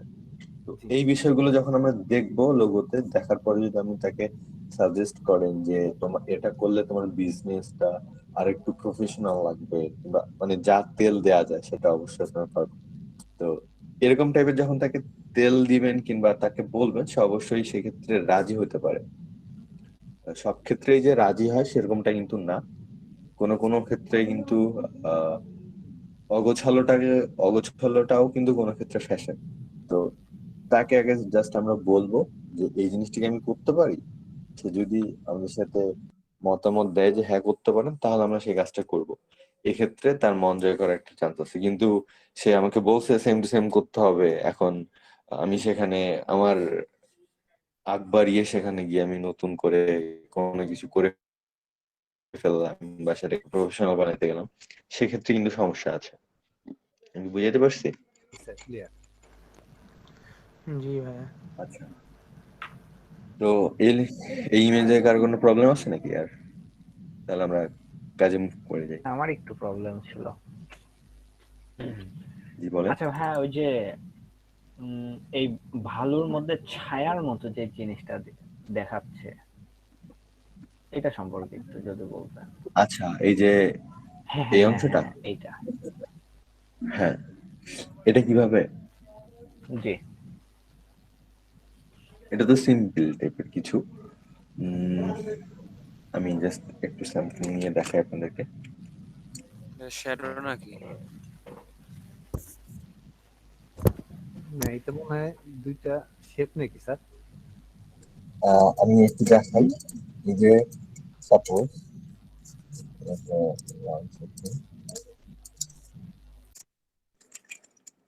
আচ্ছা, মনে করেন আমাদের এই শেপটা হচ্ছে তার পেটটা। তো এখানে পেটের মাঝে এই যে একটু শ্যাডো দেখা যাচ্ছে, তাই না? তো এখন সাপোজ আমরা হচ্ছে এই শ্যাডোটাকে আর্ট করে নিলাম এভাবে, ঠিক আছে? জি। আমরা মনে করি এই অংশটাই তার পেটটা, তো এই শ্যাডোটাকে আমাদের এখানে ফিট করতে হবে, কিংবা যেই যতটুকু সাইজ অনুযায়ী থাকে। আমরা ধরে নেই যে এটা তার পেটটা আর এটা হচ্ছে আমাদের এই শ্যাডোটা। তো এই শ্যাডোটাকে কিভাবে এখানে আমরা লাগাবো? তো সেক্ষেত্রে আমরা কি করবো, শ্যাডোটার জন্য তো একটু আলাদা কালার, মানে ডিপ কালার আছে। আমরা চাইলে এখান থেকে গিয়ে একটু ডিপ কালার কিংবা ডার্ক কালার নিয়ে সেখানে অ্যাড করে দিতে পারি। এক্ষেত্রে কিন্তু আমরা এখানে কিছুটা শ্যাডো টাইপের লাগতেছে। তারপর আমরা কি করব, আচ্ছা এই শেপটাকে আমি ক্লোজ করে দিই আগে। তারপর আমরা কি করব, পাথফাইন্ডার নিলাম, নেওয়ার পরে এই অংশটাকে কেটে দিলাম। তাহলে দেখেন এই যে পেটের অংশটা পর্যন্ত আমাদের শ্যাডোটা থাকতেছে, আর এর বাইরে কিন্তু শ্যাডোটা কেটে যাচ্ছে। এভাবেই হচ্ছে এই পুরো কাজটা করা হয়েছে, মানে শ্যাডোর কাজটা। আর এই যে এখানে যেমন সাইডে বাকি আছে, তো সেই ক্ষেত্রে আমি পেন টুল দিয়ে সম্পূর্ণ অংশটাকে ট্রেস করে নিচ্ছি যতটুকুতে আমার শ্যাডো থাকবে। বুঝতে পারছি? হুম। আচ্ছা, তো আমরা এই বিষয়ে না যাই আর, এখন আমরা ক্লিপিং মার্কস নিয়ে কথা বলবো। তো ক্লিপিং মার্কস হচ্ছে এমন একটা জিনিস, যেমন এখানে আমরা দেখি আমাদের আর্টবোর্ড হচ্ছে এইটুকুনি, এই জায়গা থেকে আমাদের আর্টবোর্ডটা শেষ। এখন আমরা চাচ্ছি যে আমাদের ডিজাইনটা এই আর্টবোর্ডের সমান হবে কিংবা আর্টবোর্ডের থেকে একটু ছোট হবে, ঠিক আছে? তো সেক্ষেত্রে আমরা কি করব, আমি এখানে শেপটা ডিলিট করে দিই। আচ্ছা, তো সেক্ষেত্রে আমরা কি করব, সাপোজ আমি এই বৃত্তটার মাঝে এই সম্পূর্ণ ডিজাইনটাকে মানে সীমাবদ্ধ করে রাখবো। এই বৃত্তের বাইরে আমার ডিজাইনের কোনো অংশ যাবে না, ঠিক আছে?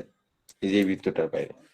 তো এটাকেই বলা হচ্ছে ক্লিপিং মার্কসের ব্যাপারটা। তো এখন যদি আমি এই বৃত্তটার ভিতরে সম্পূর্ণ ডিজাইনটাকে সীমাবদ্ধ রাখতে চাই, সেক্ষেত্রে আমাকে কি করতে হবে, প্রথমে অ্যারেঞ্জ থেকে বিং টু ফন্ট করে দিব, মানে আমাকে ডিজাইনটা সব থেকে উপরে নিয়ে আসতে হবে।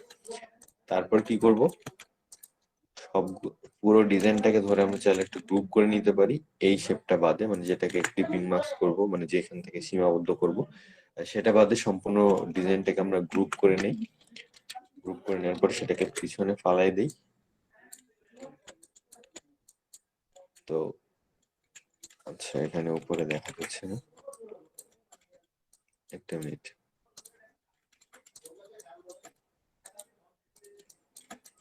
সিম্পল ভাবে আগে দেখাই, তারপরে এগুলোতে যাচ্ছি।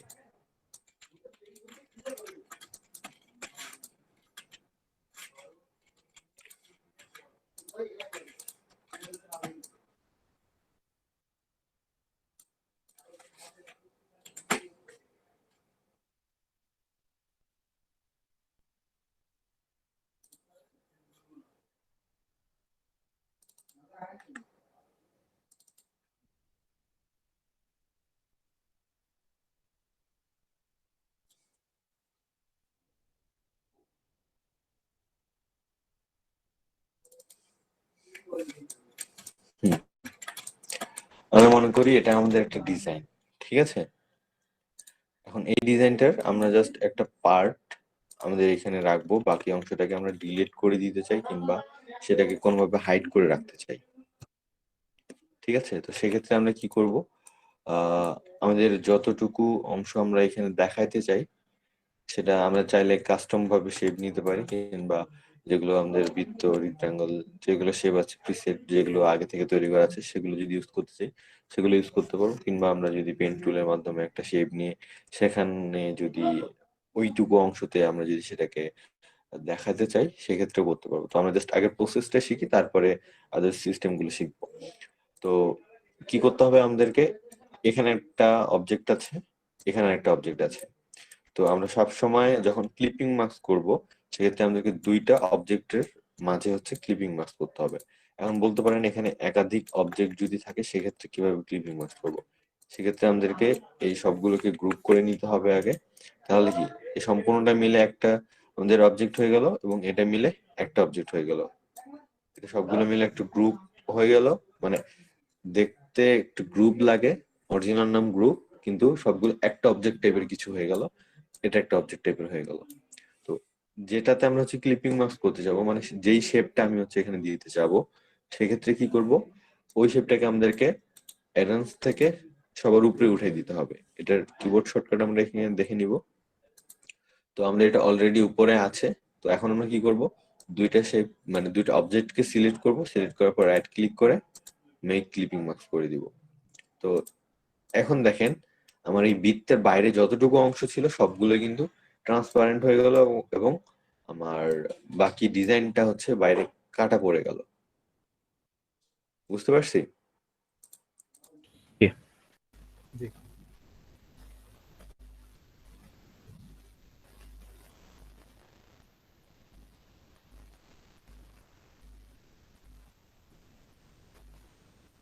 আচ্ছা, এই যে দেখি আমরা এখানে কি একটা শেপ আছে না, এই শেপটার ভিতরে হচ্ছে আমাদের ইমেজটা আছে, ইমেজের যে বাড়তি অংশটা, এখানে যে ব্যাকগ্রাউন্ড আছে বাড়তি অংশ কিছু তো ছিল, তাই না? তাহলে এখানে এই ইমেজের বাড়তি অংশটাকে কাটছে কিভাবে, ক্লিপিং মাস্ক ক্লিপিং করে। মাস্ক ব্যাপারটা ক্লিয়ার কোথায় এটা হ্যালো করা হয়? হ্যালো, হ্যাঁ ভাই ক্লিয়ার। আচ্ছা হ্যালো ভাইয়া, এখান থেকে যে পিকচার কোন একটা অংশ ইয়াটা করছে, কিন্তু ফুল পিকচারটা সার্কেলের ভিতরে আনতে হলে ফুল পিকচারটা সার্কেলের ভিতরে আনতে হলে, আচ্ছা এখন মনে করেন আমি এটা ক্লিপিং মাস্ক করে ফেলছি, এখন আমার এখানে কিছু অ্যাডজাস্ট করার প্রয়োজন আছে, তখন আমরা কি করব, ডিরেক্ট মানে ডাবল ক্লিক করব। এখন দেখেন আমি কিন্তু এই অবজেক্ট গুলোকে সরাইতে পারতেছি কিংবা অ্যাডজাস্ট করতে পারতেছি, এখান থেকে ছোট বড় করতে পারতেছি, তাই না? তো আমি যদি সম্পূর্ণ ইমেজটাকে আনতে চাই, সম্পূর্ণ ইমেজটাকে এই বৃত্তের মাঝে ভরানো যাবে না, মানে তাহলে দেখেন সাইডে কিন্তু উপরে নিচে গ্যাপ থেকে যাচ্ছে। তো মানে বুঝতেই তো পারতেছি একটা সার্কেলের ভিতরে আমরা একটা রেক্টাঙ্গল কেমনে ফিল করব, তাই না? জি ভাইয়া বুঝতে পারছি। এক্ষেত্রে আমাদের অ্যাডজাস্ট করার জন্য আমরা ডাবল ক্লিক করতে পারি, অথবা এখানে রাইট ক্লিক করে আইসোলেট সিলেক্টেড ক্লিপিং মাস্কে ক্লিক যদি করি তাহলে আমাদের হচ্ছে ডাবল ক্লিকের কাজটা হয়ে যাবে, তখন আমরা এটাকে অ্যাডজাস্ট করতে পারবো। তো আপনার প্রশ্নটা কি অ্যান্সার পাইছেন? ক্লিয়ার নাকি জি আরো? ভাই, ক্লিয়ার হয়েছে। আচ্ছা,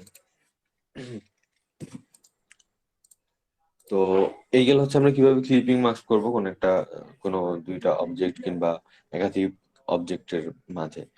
তো এটাকে যদি আমরা এখন রিলিজ করতে চাই, মানে যেই ক্লিপিং মাস্ক করছিলাম সেটা থেকে আমরা বার করতে চাই, সেক্ষেত্রে আমরা কি করব, রাইট ক্লিক করে রিলিজ ক্লিপিং মাস্ক করে দিলে আমাদের যা ছিল সবগুলো আলাদা হয়ে যাবে। বলতে ক্লিপিং মাস্ক করার ভিতরে যতগুলো অবজেক্ট ছিল এবং উপরের শেপটা সহ আলাদা হয়ে যাবে। এখন বলতে পারেন যে ক্লিপিং মাস্ক করার ক্ষেত্রে কি সব ক্ষেত্রে আমাদের স্ট্রোক এবং ফিল গুলোকে নান করে দিতে হবে? না, আপনি চাইলে এখানে কালার রাখতে পারেন, কিন্তু ক্লিপিং মাস্ক করার পরে অটোমেটিক সেটা কালার থাক আর স্ট্রোক থাক সেটা কিন্তু উধাও হয়ে যাবে। তো এই ছিল ক্লিপিং মাস্কের ব্যাপারটা। এখন আমরা আসি যে কিভাবে আমরা বাইরে থেকে একটা ফাইল কিংবা জাস্ট লাইক ফ্রিপিক এর মতো সাইট থেকে একটা ফাইল নিয়ে সেটাই কিভাবে কাস্টমাইজ করব। আমাদের অনেক ক্ষেত্রে কিন্তু যে কোনো একটা ফাইল নিয়ে সেটা থেকে অ্যাডজাস্ট করে ব্যবহার করার প্রয়োজন হতে পারে। যেমনটা দেখাই,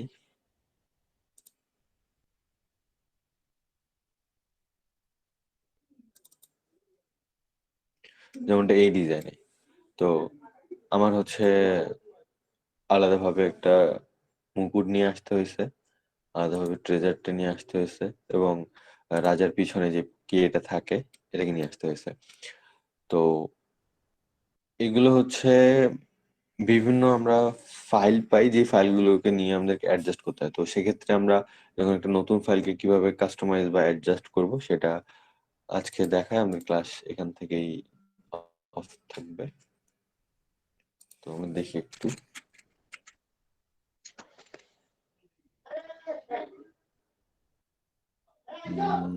আমরা যে কোনো একটা ফাইলকে নেই, জাস্ট লাইক আমরা যদি এই ফাইলটাকে যদি নেই, আমরা এটাকে ডাউনলোড করে নিই আগে।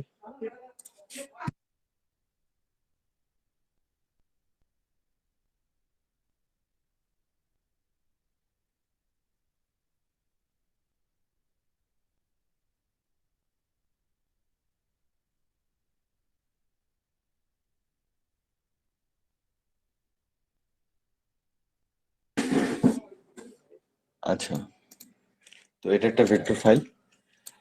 তো প্রথমে আমি এটাকে ডাউনলোড করলাম, সম্পূর্ণটা হচ্ছে একটা গ্রুপ হয়ে থাকলো আমার কাছে।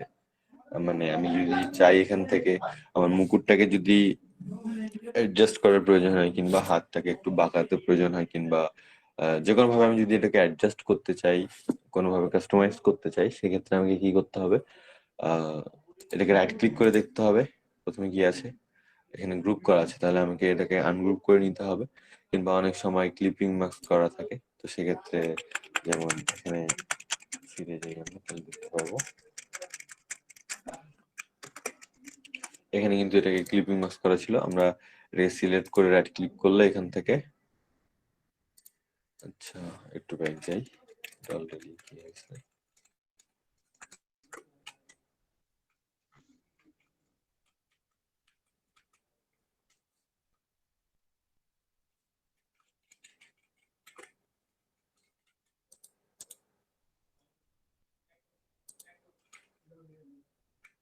একটা মিনিট।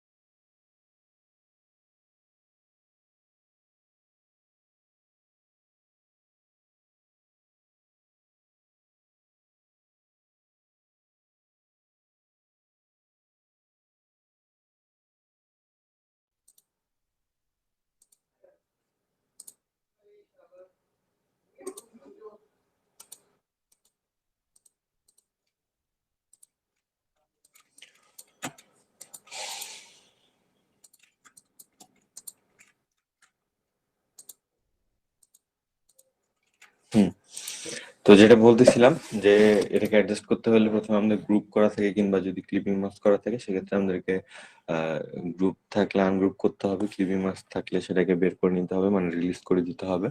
তো সেক্ষেত্রে আমরা এটাতে যদি দেখি তাহলে হচ্ছে প্রথমে এখানে আনগ্রুপ করলাম, আনগ্রুপ করার পরে দেখতেছি যদি আমরা এখানে ক্লিক করি শুধুমাত্র কিংটা আসতেছে, শুধু নিচের ব্যাকগ্রাউন্ডটা কেটে গেছে বা যে আউটলাইনটা ছিল সেটা কেটে গেছে। তো আমাদের কাঙ্ক্ষিত যেই অংশটা কিংবা পার্টটা আমরা নিতে চাই সেটা আমরা নিতে হলে যতবার আমাদেরকে আনগ্রুপ করতে হবে ততবার আনগ্রুপ করলাম। মানে এখানে আনগ্রুপ করলে প্রতিবারই হচ্ছে কিছু কিছু ফাইল যেগুলো গ্রুপ করা ছিল আলাদা, যেমন এই মাথার এই পার্টটা একটা গ্রুপ করা ছিল, মুকুটের এই পার্টটা একটা গ্রুপ করা ছিল, তারপর এই যে জামার উপরে যেটা পার্ট থাকে এটা গ্রুপ করা ছিল, চাইলে জুতাটা মানে কোন একটা গ্রুপ করা থাকতে পারে।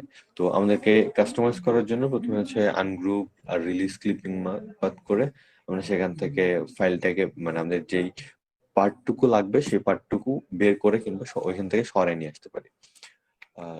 তো এরপর আমি চাইলে এই মুকুটটাকে নিয়ে আমার হচ্ছে যেখানে ব্যবহার করব দেখাই, সাপোজ এই মুকুটটাকে নিয়ে আমি হচ্ছে মুভ টুল সিলেক্ট অবস্থায় যদি আমি এই ট্যাবে নিয়ে আসি, নিয়ে এসে ছেড়ে দিই, তাহলে আমার এই ট্যাবে চলে আসলো। তো এখন আমি যদি চাই এই মুকুটটাকে সরাই দিয়ে এখানে এই মুকুটটাকে ব্যবহার করতে পারবো।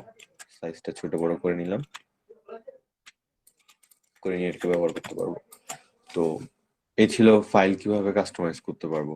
তো এখন আপনারা যদি চান যে এই জিনিসটাকে আনগ্রুপ না করেই আমরা হচ্ছে ভিতরে ডিটেলস গুলোকে একটু এডিট করব, কারণ অনেক সময় বলছিলাম যে বড় ফাইলের ক্ষেত্রে যখন অনেকগুলো গ্রুপ করা হয়ে যায় তখন ওই যে ড্রাগনের কথাটাই যদি বলি, যে ড্রাগন এর ফাইলটা যখন আমরা এডিট করতেছিলাম তখন যদি আমরা সেগুলোকে আনগ্রুপ করে দিয়ে যদি এডিট করি সেক্ষেত্রে কিন্তু সেগুলোকে আবার একটা একটা করে সিলেক্ট করতে হবে। ড্রাগনের যে আঁশগুলো ছিল সেগুলোকে একটা একটা করে আবার সিলেক্ট করে আবার গ্রুপ করতে হবে।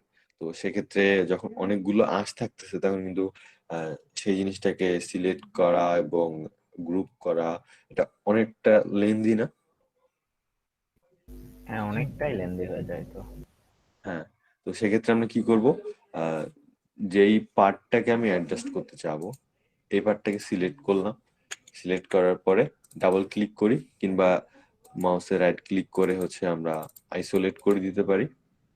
তো এটা করলে হচ্ছে আমরা একটু ভিতরে যাব, তারপর যতটুকু সাপোজ আমি কানের হচ্ছে এই পার্টটাকে অ্যাডজাস্ট করতে চাই,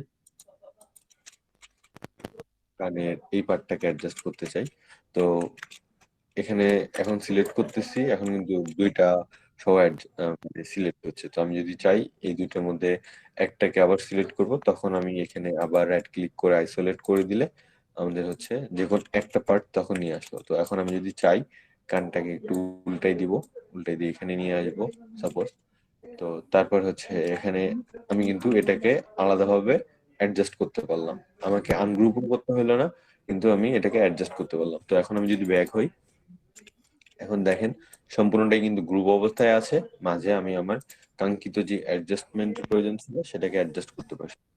তো এটাই ছিল মূলত ফাইল কিভাবে কাস্টমাইজ করবো আমরা এই বিষয়টা। তো একটা ফাইলকে ওপেন করা থেকে সেখান থেকে ডিটেলস গুলোকে আউট করা এবং সেগুলোকে কাস্টমাইজ করার মানে কিভাবে কাস্টমাইজ করব কিংবা ভিতরে যাব সেই ব্যাপারগুলো কি সবাই বুঝতে পারছি? জি ভাইয়া। কারো কোনো কনফিউশন আছে?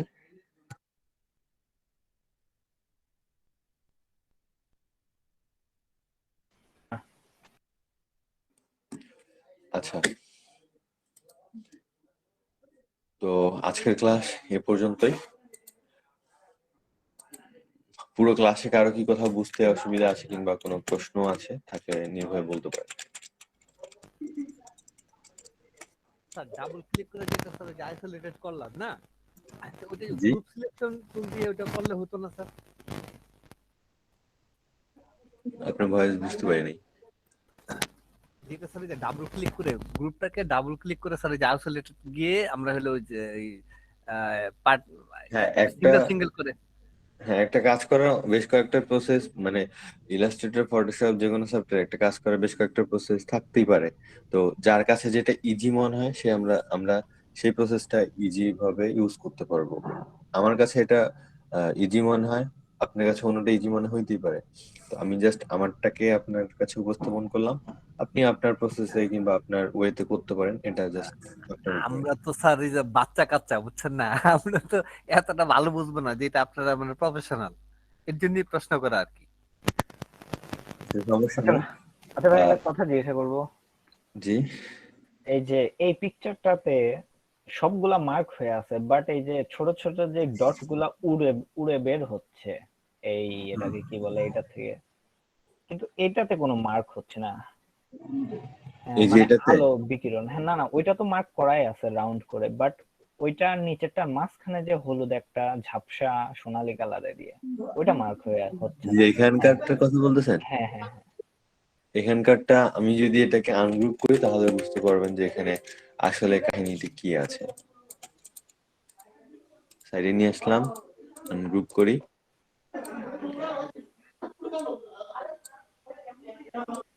এই যে দেখতে পাচ্ছেন সম্পূর্ণ জিনিসটা কিন্তু একটা হয়ে আছে। হ্যাঁ হ্যাঁ হ্যাঁ। এটাকে আবার আমি এখানে তো আরো কিছু অবজেক্ট আছে, সেগুলোকে যদি কাস্টমাইজ করতে চাই, রাইট ক্লিক করে রিলিজ ক্লিপিং মাস্ক করে দেই। এই যে দেখেন এখন কিন্তু হ্যাঁ, এই যে এখন ঝাপসা দেখা যায়। পার্টটাই কিন্তু সিলেক্ট হচ্ছে, হুম তাই না? হুম হুম। এখানে কিন্তু গ্রেডিয়েন্ট টুল ইউজ করে এই ঝাপসাটাকে বানাইছে।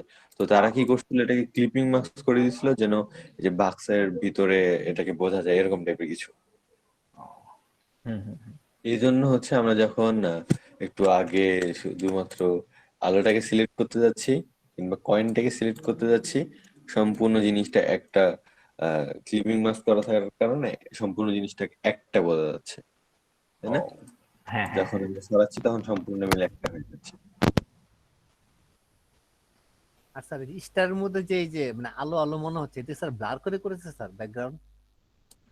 এগুলোর ইফেক্ট থেকে হচ্ছে ব্লার থেকে গোশিয়ান ব্লার এবং অনেক কিছু প্রসেস আছে, সেগুলোর মাধ্যমে করা যায়, বেশ কয়েকটা ওয়ে আছে। তো এগুলো মূলত আমরা যখন কাজ করি তখন এগুলো করার থেকে আমরা কি করি, কাজের সুবিধার্থে মানে এটা বানাইতে গেলে আমার না হলেও তো কিছু সময় তো দিতে হবে, তাই না? তো এর থেকে আমরা কি করি, আমাদের ফ্রি পিক আছে, ফ্রি পিকে গিয়ে যে কোনো ফাইল ডাউনলোড করে নিয়ে আসি। যেমন এই কাজটার কথাই বলি, এই কাজে ক্লায়েন্ট আমাকে বলছে যে তার একটা ইমেজ বানাইতে হবে এরকম টাইপের, যদিও অন্য টাইপের একটা ইমেজ দিছে, কিন্তু তার এই ক্যারেক্টারটা লাগবে, সেই ক্যারেক্টার দিয়ে অনেক কয়েকটা ইমেজ নিয়েছিল। তো সে বলছে এই ক্যারেক্টারের মাথায় একটা মুকুট থাকবে এবং পিছনে হচ্ছে রাজার যেমন থাকে এটা থাকবে, আর হচ্ছে এই পার্টটা থাকবে। যদি এটার ফাইনাল, এই কাজটার ফাইনাল ভার্সন না, এখানে আরেকটা এই যে হাতলের টাইপের, এটা কি বলে বাংলায়? আমরা হাতলি বলি। এই যে এটাকে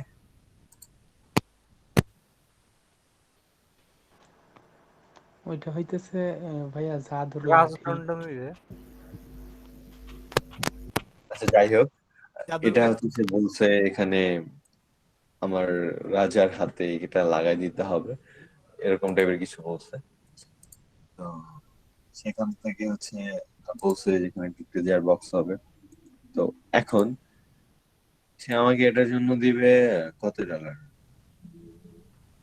15 আর 12 কত হচ্ছে, সরি 25, 26, 27 ডলার, $27 দিবে। এখন আমি যদি এই জিনিসটাকে করতে যাই কিংবা বানাতে যাই, এখানে কিন্তু আমার মেশ টুলের কাজ আছে, এখানে কিন্তু আমার অনেক সময় চলে যাবে। তারপরে মুকুটটাকে যদি বানাতে যাই, এখানে কিন্তু আমার অনেক সময় চলে যাবে। এটা কথা না বাদই দিল, এখানে কতগুলো ডিটেলস আছে। তো এগুলোকে যখন আমি নতুন করে বানাতে যাবো তখন কিন্তু আমার অনেক সময় লাগতেছে।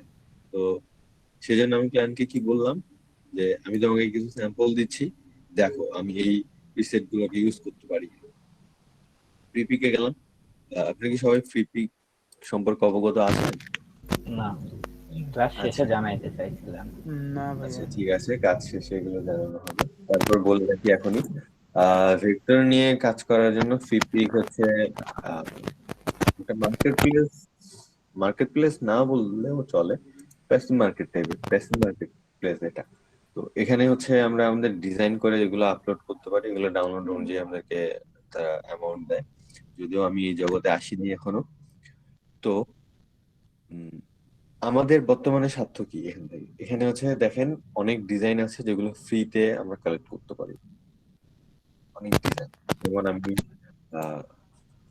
কিংটাকে ডাউনলোড করলাম না একটু আগে জি এখান থেকে, কিং উইথ রেড এইটাকে ডাউনলোড করলাম না। তো এরকম টাইপের আমাদের অনেকগুলো গুরুত্বপূর্ণ জিনিস আমরা হচ্ছে ফ্রিপিক থেকে নিতে পারি। সাইটের নাম হচ্ছে frwpik.com। তো এই ফ্রিপিক সাইট থেকে আমরা চাইলে বিভিন্ন রকম প্রিসেট করা জিনিস নিতে পারি। আপনার কি লাগবে? মকআপ লাগবে। মকআপ কি আমরা অবগত আছি? মনে হয় নাই, যারা নতুন তারা জানে না। তো মকআপ হচ্ছে আমি দেখাই আপনাদেরকে।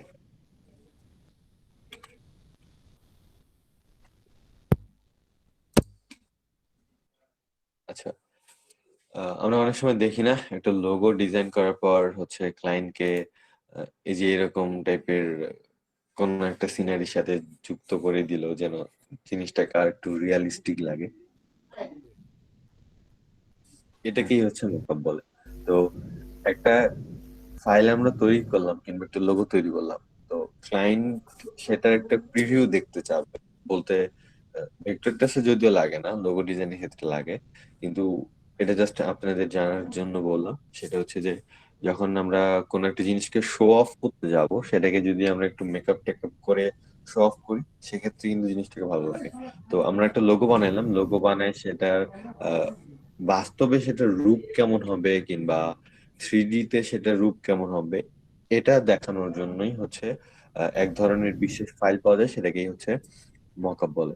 তো আমরা হচ্ছে যে কোনো টাইপের লোগো নিয়ে যদি এখানে প্রবেশ করাই, তাহলে হচ্ছে আমাদের এরকম একটা আউটপুট চলে আসবে যেটা দেখতে একেবারে রিয়েল এর মতো লাগে কিংবা এরকম টাইপের কিছু। যেহেতু মকআপ নিয়ে আমাদের কোনো কাজ নাই, সেহেতু এটা নিয়ে আর বেশি কিছু বললাম না কিংবা গভীরে গেলাম না। ফায়ার ফ্রিপিক প্রিমিয়াম, হ্যাঁ, ফ্রিপিক কি প্রিমিয়াম? এখন ফ্রিপিকে দুই রকম আছে, একটা হচ্ছে প্রিমিয়াম, একটা হচ্ছে ফ্রি। প্রিমিয়াম কোনগুলো ফাইল? যেগুলো মাথায় এই যে কিং চিহ্ন আছে, মানে মুকুটের টাইপের যে চিহ্ন আছে, সেগুলো হচ্ছে প্রিমিয়াম টাইপের মকআপ। মানে প্রিমিয়াম অ্যাকাউন্ট থাকা লাগবে, তখন সেটা ডাউনলোড করতে পারবো। আদারওয়াইজ যেগুলো মাথায় এরকম সিম্পল ভাবে আছে, সেগুলো হচ্ছে ফ্রি ফাইল। ভাই এখান আপনি থেকে কি প্রিমিয়ামটা ব্যবহার করেন নাকি? হ্যাঁ, আমার প্রিমিয়াম লাইসেন্স আছে। তো ফ্রি পিকের ব্যাপারটা আপনারা একটু ঘাটাঘাটি করলে বুঝতে পারবেন। মানে সাইডে গিয়ে আপনারা জাস্ট এখান থেকে ক্যাটাগরি কিংবা রিসার্চের ক্যাটাগরি গুলো দেখলে বুঝতে পারবেন। তো আমাদের বিভিন্ন ফাইল যখন লাগে, মানে বিভিন্ন ভেক্টর ফাইল যখন লাগে, বেশিরভাগ ক্ষেত্রে আমি ফ্রি পিক ইউজ করি। কোনো কোনো ক্ষেত্রে আলাদা সাইডে যাওয়া হয়, কিন্তু তারপরও হচ্ছে ফ্রি পিকটা বাংলাদেশে একটু বেশি পপুলার এবং কম বেশি অনেক ফাইলই পাওয়া যায়, এবং সব ক্ষেত্রে প্রিমিয়াম লাইসেন্স লাগে না।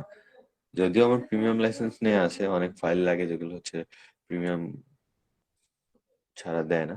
তো সেক্ষেত্রে হচ্ছে প্রিমিয়াম লাইসেন্স নেওয়া। কিন্তু তাছাড়া ফ্রিতেও, মানে আপনারা যারা নতুন আছেন কাজ শুরুর ক্ষেত্রে, ফ্রি পিকটা আপনাদের জন্য অনেক হেল্পফুল।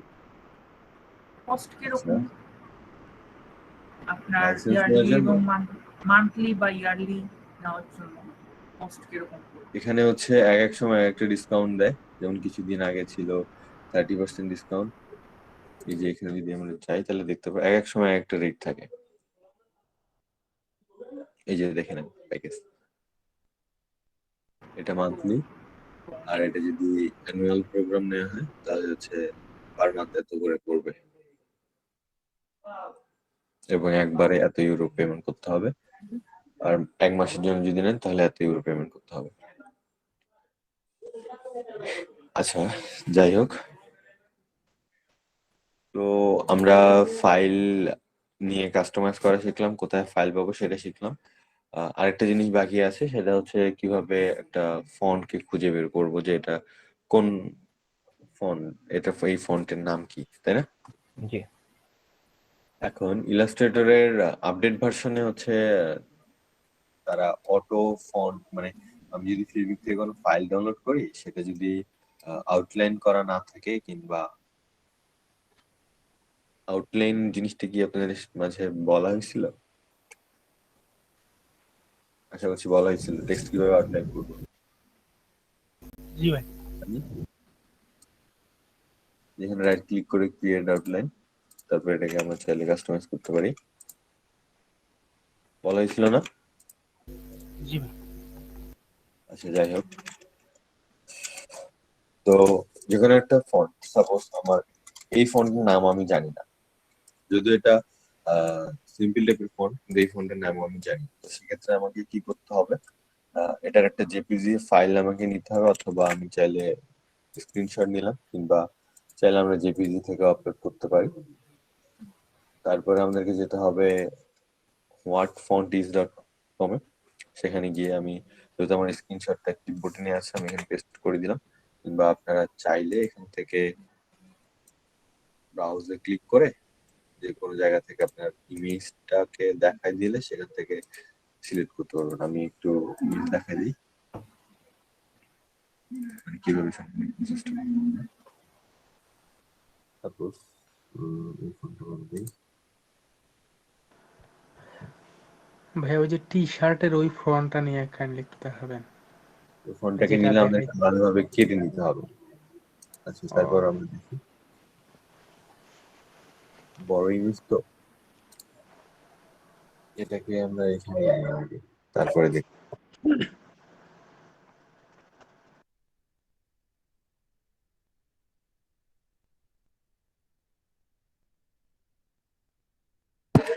এখন কথা হচ্ছে যে সব ক্ষেত্রে যে আমরা ফন্ট পাবো এরকমটা কিন্তু না। তো কোনো কোনো ক্ষেত্রে পাওয়া যায়, কোনো কোনো ক্ষেত্রে পাওয়া যায় না, আবার কোনো কোনো ক্ষেত্রে পাওয়া গেলেও সেগুলো হচ্ছে প্রিমিয়াম টাইপের, প্রিমিয়াম প্যাকেজ দিয়ে সেই ফন্টগুলো কিনতে হয়।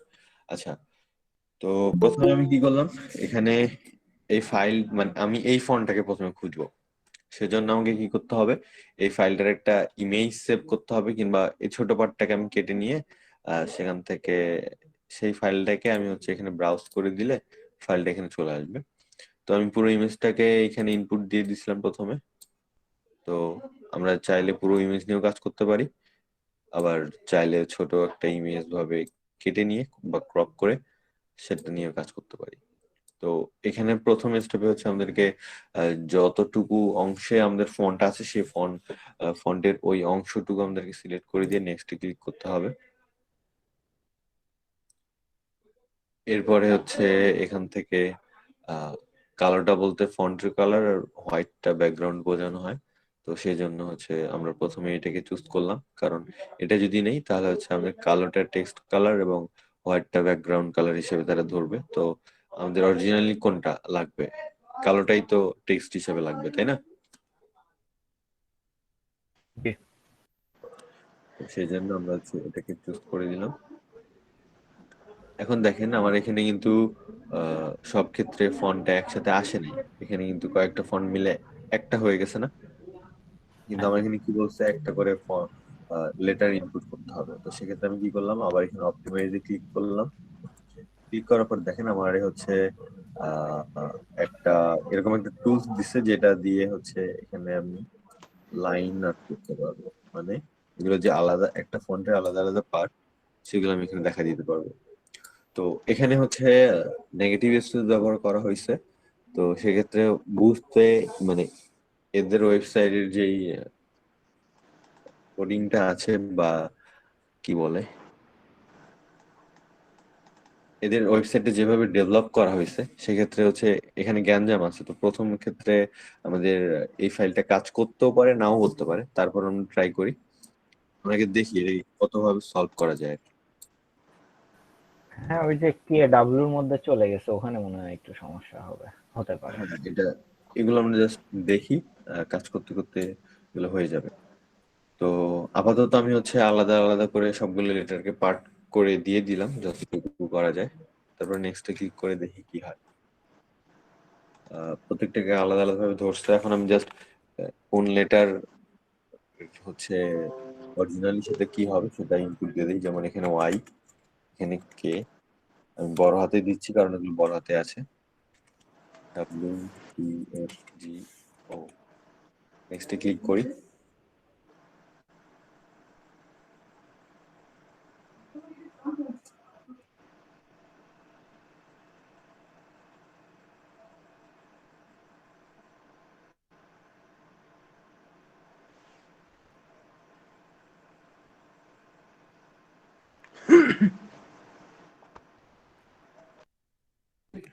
তো এখানে আমি চাইলে ফন্টের সাইজটাকে একটু বাড়ায় নিতে পারি যেন আমার দেখতে কিংবা মিলাইতে সুবিধা হয়। তো যেমনটা দেখা যাচ্ছে প্রথমের দিকে নাই, তো আমরা বেশ কিছু ফন্ট পাবো। সেগুলো পর্যন্ত আমরা জাস্ট একটু দেখে নিব যে কোথাও পাওয়া যায় কিনা।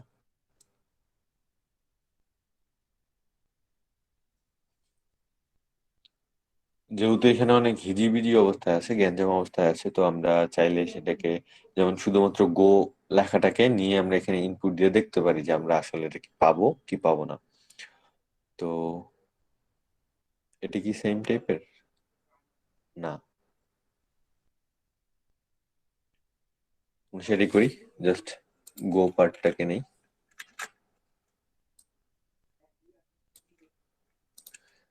তারপরে আবার মেইন ওয়েবসাইটে যাই, সেখানে গিয়ে ইমেজটাকে ইনপুট করে দেই, এটাকে সিলেক্ট করে দেই, নেক্সট।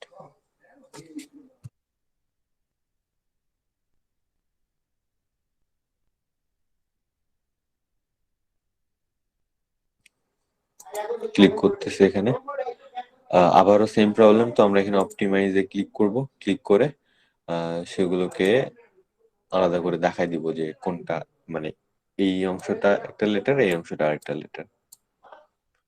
অনেক সময় এটা একটু ফ্রিজ করে যায়, বলতে এই পার্টটা নেয় না, একটু অপেক্ষা করি আমরা।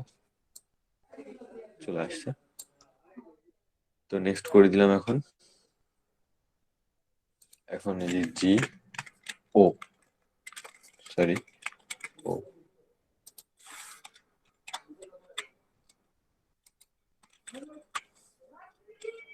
আচ্ছা।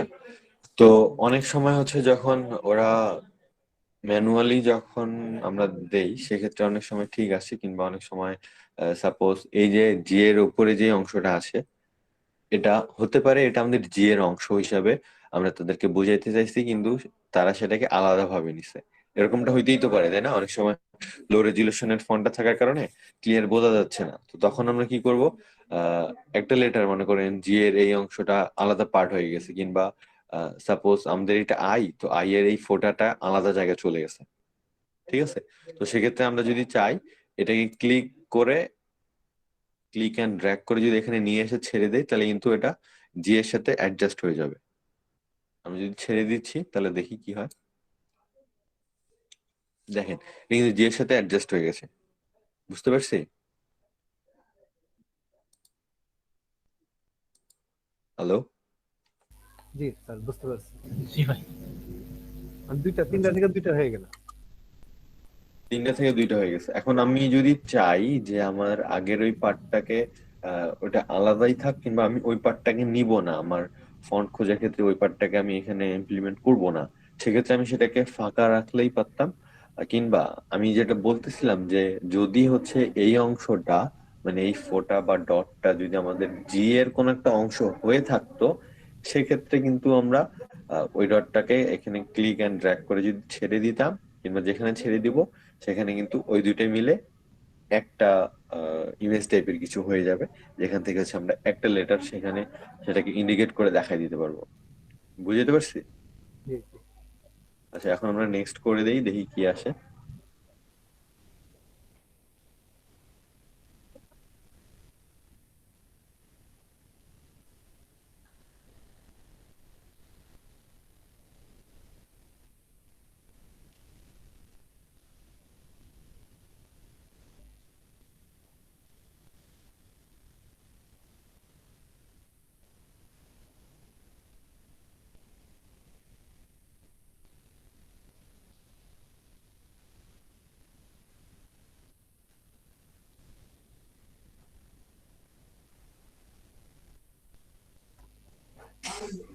আমি আগে বলছি সব ক্ষেত্রে যে পাওয়া যাবে এরকমটা হইতেও পারে, মানে সব ক্ষেত্রে পাওয়া যাবে এরকমটা না, কখনো পাওয়া যেতে পারে, কখনো পাওয়া নাও যেতে পারে।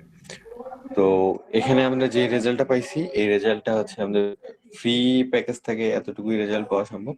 তো এখানে হচ্ছে কোন এক ভাবে পাওয়া যাচ্ছে না, তো বারবার ট্রাই করলে বলতে এই পয়েন্টটাকে বাদ দিলে হয়তো বা আসতে পারে, আবার নাও আসতে পারে। তো এগুলো জাস্ট আমাদের ট্রাই করে দেখতে হবে, যদি এখান থেকে না পাই আরো কিছু ওয়েবসাইট আছে যেগুলো গুগলে সার্চ করলে মানে ফন্ট ফাইন্ডার দিয়ে সার্চ করলে আমরা পেয়ে যাব, সেগুলো থেকে ট্রাই করতে পারি। তো এখন হচ্ছে যেহেতু আমরা এটাকে পেলাম না, আমরা চাইলে অন্য একটা ফন্টকে এখানে ট্রাই করতে পারি। অন্য একটা ফন্টকে আমরা ট্রাই করি ওই ইমেজেরই। এখন কেউ একজন বলেন দেখি, যদি আমি এই ফন্টটাকে পেলাম না, এখন আমার কাছে কি, মানে ওই ফন্টটাকে আমাকে কি করতে হবে এখন? হ্যাঁ, এটা তো হরর টাইপের লাগতেছে, এটা হরর ফন্ট লিখে সার্চ দিলে হবে না? আচ্ছা, আপনারটাই করি আমি।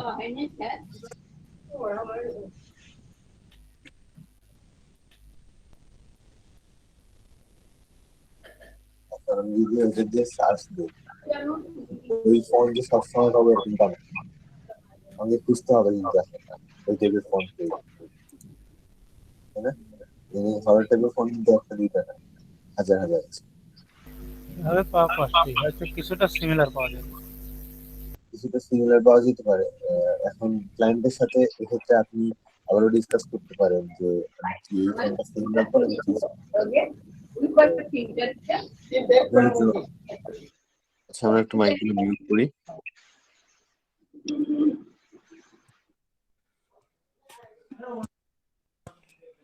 তো যেটা বলতেছিলাম যে আমাদের কাজ করতে গিয়ে যে কোনো প্রবলেম হলে আমরা ক্লায়েন্টের সাথে কথা বলে সেটাকে ফিক্স করে নিতে পারি। আদারওয়াইজ যেভাবে করা যায়, ক্লায়েন্ট যদি চায় যে আমাকে সেম ফন্টে লাগবে, সেক্ষেত্রে আপনার যদি মানে বাজেটের মধ্যে পড়ে যে এই ফন্টটাকে সব আমাকে টেস্ট করতে হবে এবং এর এর মূল্য পারিশ্রমিক হিসেবে আমি এতটুকু পাবো, ক্লায়েন্ট কিন্তু কখনো আলাদাভাবে মানে একটা ডিজাইনে আলাদাভাবে ফন্টের জন্য পরবর্তী ইনভেস্ট নাও করতে পারে। তো এটা ক্লায়েন্টের উপর নির্ভর করে।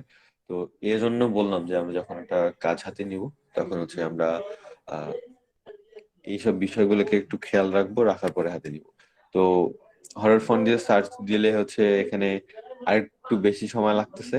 তো সেক্ষেত্রে এটাকে আপনাকে ভেবে নিতে হবে যে এখানে যতটুকু সময় লাগতেছে, আপনি যদি ওই সময়ের মধ্যে ট্রেস করে নিতে পারেন, তাহলে কিন্তু এখানে সার্চ দিয়ে হুদাই পরবর্তী সময় মানে এই সময়টাকে নষ্ট না করে আপনাকে ট্রেস করতে যাওয়া উচিত, হ্যাঁ, ওটাই তাই না? ভালো হয়।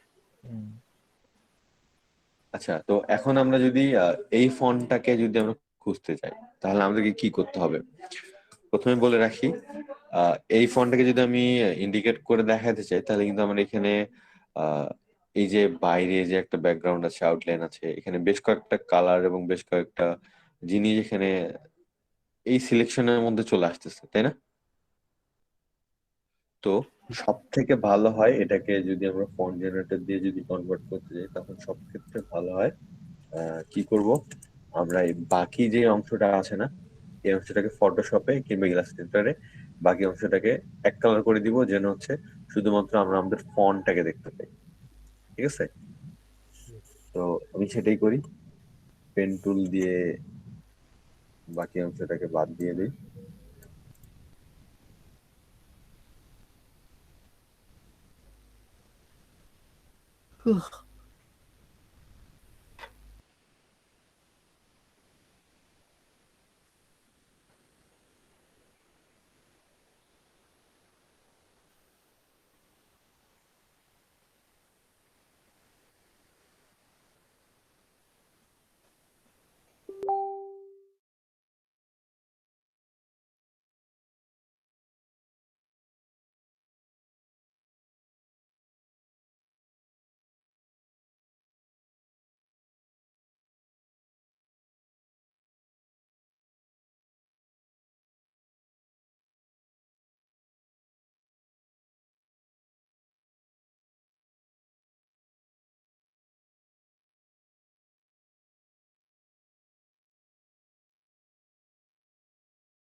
এটাকে অপটিমাইজ থেকে আবার আলাদা আলাদা করে পার্ট করে দেখা দিতে হবে। আমরা চাইলে এতগুলো পার্ট না নিয়ে আমরা জাস্ট একটা ছোট অংশ নিয়ে এটাকে করে ফেলতে পারতাম। যাই হোক,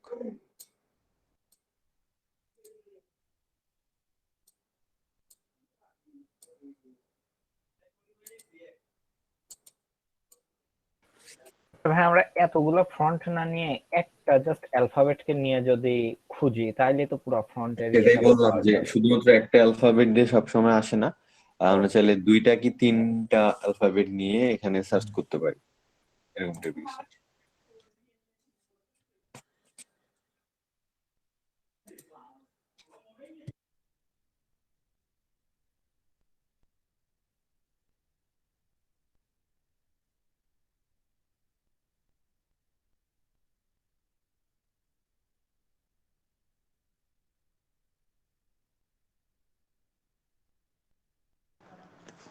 এইটা গুগল করলে পাওয়া যাইতে পারে না?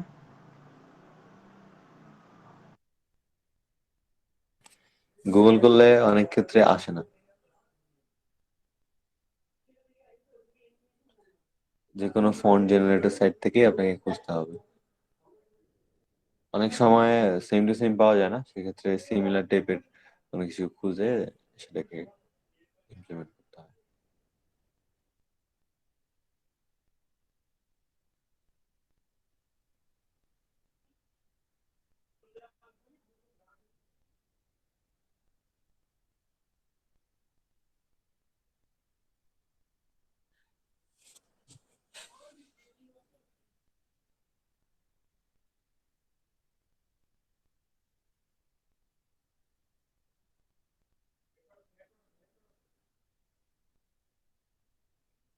তো এক্ষেত্রেও আমরা সেরকম কোনো রেজাল্ট পাইলাম না। এখন কি করবো বলেন? সিম্পল টাইপের কোনো কিছু নিয়ে দেখাবো? পাওয়া যেতে পারে। এই ফোনটাকে আমি পাইছিলাম, এমনকি 2টা ফোনকেই পাইছিলাম। আমি জাস্ট একটু চেক করে আসি, একটা মিনিট।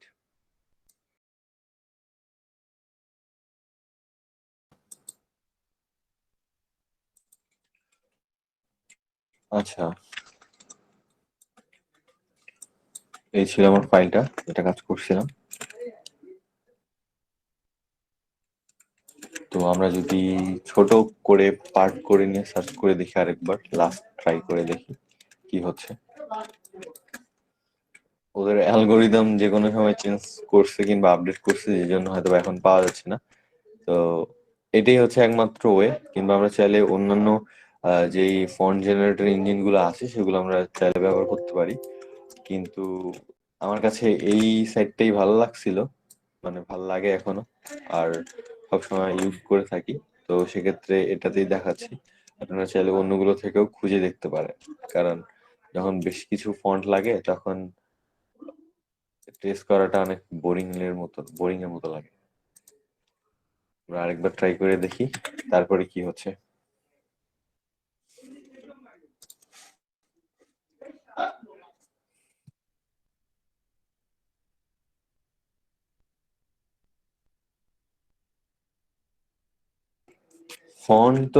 ফন্টের নাম আমি জানি, এখানে দেয়া আছে, বলতে এই যেটা ফন্ট আমি আগে পাইছিলাম, কিন্তু আমি ট্রাই করতেছি যে আপনাদেরকে দেখানোর জন্য। মেসেজ করছিলেন যিনি, তার কথা বললাম।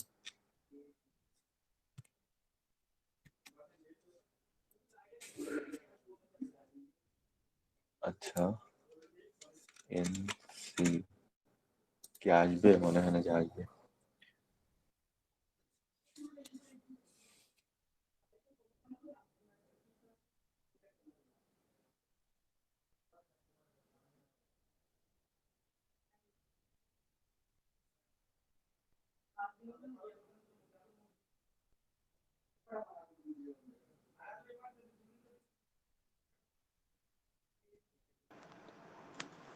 আচ্ছা ভাইয়া, আপনার এই যে যে কাজগুলো আসলে আপনি করেন বা আমরা করব, এই একটা ফ্রন্ট খুঁজতেই যদি এত টাইম লাগে, তাহলে তো এই মানে অনেক টাইম লাগবে একটা কাজ করতে। এখন সব ক্ষেত্রে যে এরকমটা কিন্তু না। এখন যে ক্ষেত্রে আমরা ফন্ট পাবো না, সেক্ষেত্রে এটাকে ট্রেস করে নিব। যেমন আমি এতক্ষণ ধরে কখনো ফন্ট খুঁজি নাই, কিন্তু আমি বুঝতেছি না কেন তারা এরকম হচ্ছিল। আমি আহ, এই ফন্টটা কিন্তু আমি পাইছিলাম একটা সময়, তাই না? দেখতে পাচ্ছি এটা কিন্তু ট্রেস করা না, এটা কিন্তু অরিজিনালি একটা ফন্ট। তারপর এই যে এখানে একটা যে ফন্ট ছিল না, এই ফন্টটা, এটাও পাইছি। তারপরে এখানে সেম ফন্ট পাইনি, সিমিলার টাইপের ফন্ট ক্লায়েন্টকে দেখাইছি, সে অ্যাকসেপ্ট করছে, এই টাইপের ফন্ট এখানে ইউজ করছি। তো এরকম ভাবে দেখতে হবে যে কোনটা আসতেছে। এখন তাদের হয়তো বা অ্যালগোরিদমের কোনো চেঞ্জের কারণে এখন এই ফন্টটাকে খুঁজে পাওয়া যাচ্ছে না, কিংবা তাদের অ্যালগোরিদম আপডেট করছে, এখানে কিছু বাগের কারণে এটা খুঁজে পাওয়া যাচ্ছে না। তো মূলত যে প্রসেসটা দেখাইলাম ওই প্রসেসেই হচ্ছে আমরা ফন্টগুলো খুঁজে পাবো, আর যদি খুঁজে না পাই সেক্ষেত্রে আমাদেরকে ট্রেস করে নিতে হবে। এখানে আমি দেখেন সবগুলো হচ্ছে trace করে।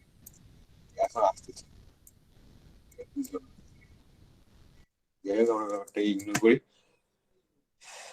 তো মূলত যেটা কথা হচ্ছে সেটা হচ্ছে যদি আমরা ফন্ট কখনো এভাবে খুঁজে না পাই, আরো দু একটা সাইডে একটু সময় দিব, 5-10 মিনিট সময় দিলে যদি পেয়ে গেলাম, নয়তো বা আমাদেরকে ট্রেস করতে হবে। আদারওয়াইজ মানে যখন আমরা কাজ নিব তখনই হচ্ছে এই জিনিসটাকে খুঁজে দেখবো, কিংবা এটাকে ট্রাই করে দেখবো যে এই ফন্টটাকে পাওয়া যাচ্ছে কিনা। যখন আপনার ডাউট থাকবে কোনো অন্যরকম টাইপের কোনো ফন্ট যখন খুঁজতে হবে, কিংবা নতুন ফন্ট আসলে, মানে যেটা বললাম প্রথমে যে এই ফন্টটাকে আমাকে ট্রেস করতে হবে নাকি খুঁজে দেখতে হবে, বুঝাতে পারছি? জি ভাইয়া। আচ্ছা, তো অনেক সময় হয়ে গেল ক্লাসে, কারো কোনো সমস্যা আছে কোনো বিষয়ে? ভাইয়া আরেকটা কথা হচ্ছে, আপনি যখন ফাইল ওপেন করেন এরপরে যে সাইডে ইমেজ আকারে ওই ফাইলগুলার এইগুলো দেখায় প্রিভিউ গুলো, এটা কিভাবে পসিবল? ফাইল ওপেন করি, এই সাইডে যে select a file to preview, এই যে এখানে সাইডে লেখা আছে, ও আচ্ছা, এটা কিভাবে পসিবল? এই যে এখানে দেখেন এই যে প্যানেলটা আছে না, নেভিগেশন বার, হ্যাঁ হ্যাঁ, এখানে ক্লিক করলে নেভিগেশন বারটা ওপেন হয়, সেটা অফ হয়। ওইটা কোনো সফটওয়্যারের মাধ্যমে না, জাস্ট হচ্ছে উইন্ডোজ এই অপশন আছে। যে অপশন আছে, এবং কিছুদিন আগে হচ্ছে আমার এখানেও নেভিগেশন প্যানেল অন করা ছিল। এটা করতে হলে আপনাকে এই যে এখানে ড্রপ ডাউন মেনু থেকে গিয়ে রিভিউ প্যান অন করে দিতে হবে। এটার ভিতরে যে ফাইলটা আছে সেটা দেখতে পাবেন। সেটা ইউজ করে না, কারণ হচ্ছে একটা সফটওয়্যার ইউজ করতেছি যেটাতে আমাকে রিভিউ প্যানেল ছাড়াই যে ফাইলে দেখা যাচ্ছে না? হ্যাঁ, এটা কি কোনো সফটওয়্যারের মাধ্যমে আপনি করতেছেন? এটা সফটওয়্যার মাধ্যমে করতে হয়। তো কোন সফটওয়্যার, এটা কি জানতে পারি?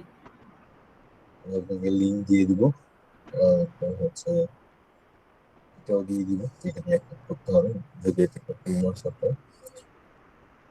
ড্রাইভে আপনাকে ওখানে লিঙ্ক দিয়ে দিব। আচ্ছা ঠিক আছে ভাই, তাহলে গ্রুপে দিয়ে দিন, তাহলে সবাই পাবে। আচ্ছা ভাই, আপনি যে ইলাস্ট্রেটর দিয়ে ক্লাস করাইতেছেন এটা কত ভার্সন? এটা 2022 ভার্সন নতুন আসছে। আপনি ক্লাস করাচ্ছেন 2022 দিয়ে? হ্যাঁ 2022 দিয়ে। 2022 সাল তো আসেই নাই। আচ্ছা আপনাদেরকে দেখাবো একটা মিনিট। 2022 সালে সফটওয়্যার রিলিজ হয়ে গেছে, 22 কবে আসবে তখন রিলিজ আমি করবে। পাইছিলাম, আমি করি নাই। ওই যে গ্রুপে আমি দেখাইছিলাম কিছুদিন আগে। এই যে দেখেন 2021-এর যারা চালাইছেন ফটোশপ, তাদের ফটোশপে কি প্রথম ইন্টারফেস ছিল? এটা কি সিসি নাকি? না 2021 সরি 22 ভাই মনে হয় মাইক্রোফোনটা সরে যাচ্ছে কথা।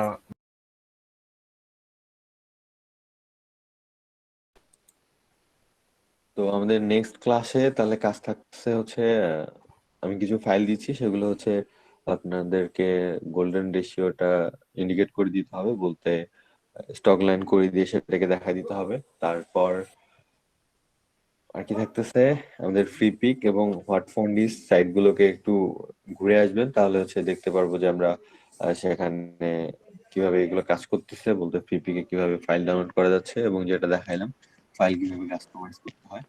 তো ফাইলগুলো খুব বেশি ঘাটাঘাটি করতে হবে না, যে একটা ফাইল ডাউনলোড করে সেটাকে এডিট করলেই বা কাস্টমাইজ করা ট্রাই করলেই হয়ে যাবে ইনশাআল্লাহ। আর আমি কিছু লোগো দিব আবারও, সেগুলো হচ্ছে আপনাদেরকে প্র্যাকটিস করতে হবে।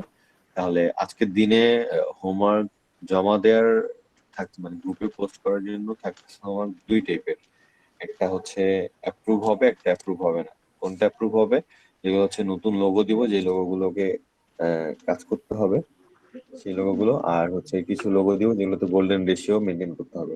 তো আমি আলাদা আলাদা করে ফোল্ডার করে দিব এবং সেখানে লিখে রাখবো যে কোনটা যে গোল্ডেন রেশিও ইন্ডিকেট করে দিতে হবে আর কোনটাকে হচ্ছে আপনাদেরকে রিক্রিয়েট করতে হবে। আর আমি টেক্সট ওয়ালা কিছু লোগো দেওয়ার চেষ্টা করব, ট্রাই করবেন টেক্সট গুলো কোনোভাবে খুঁজে সেটাকে ইউজ করা যায় কিনা। বুঝতে পারছি?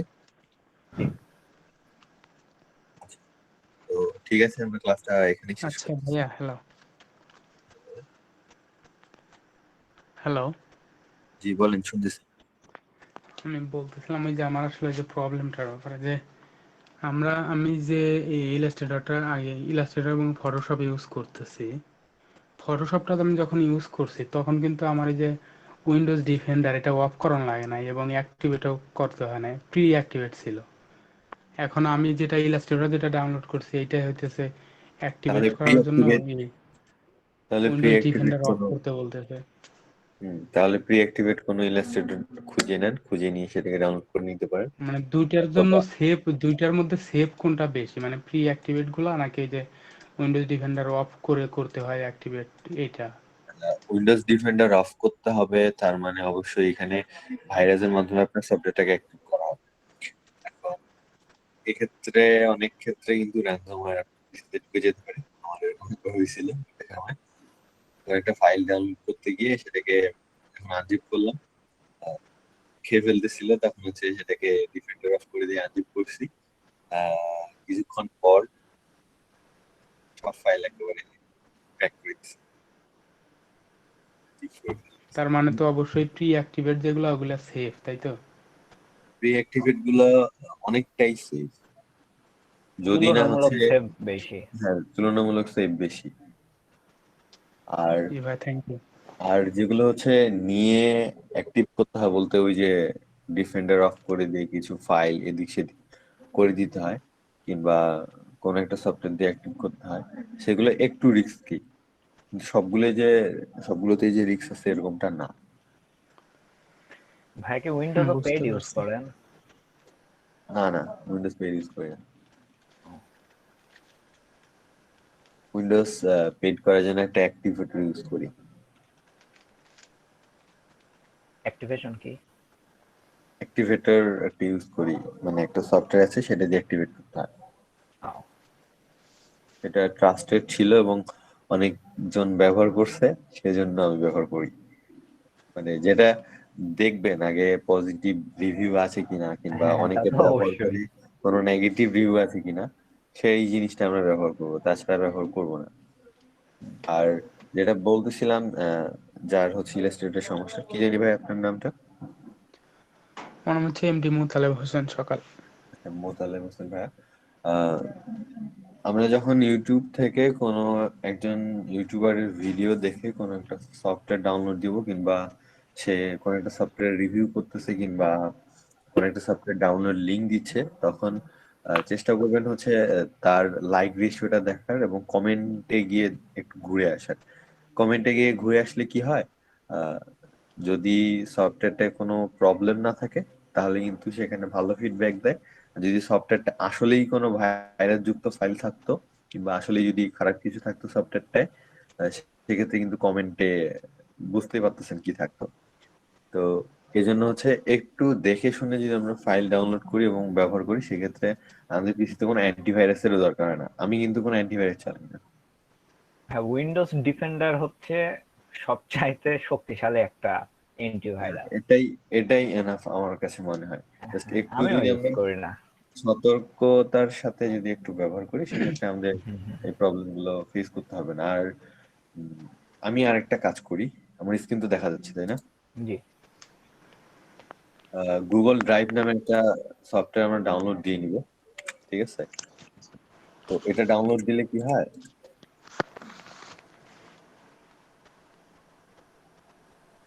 গুগল ড্রাইভ তো সবাই ইউজ করে। গুগল ড্রাইভ তো আমরা ওয়েব ভার্সন ইউজ করি।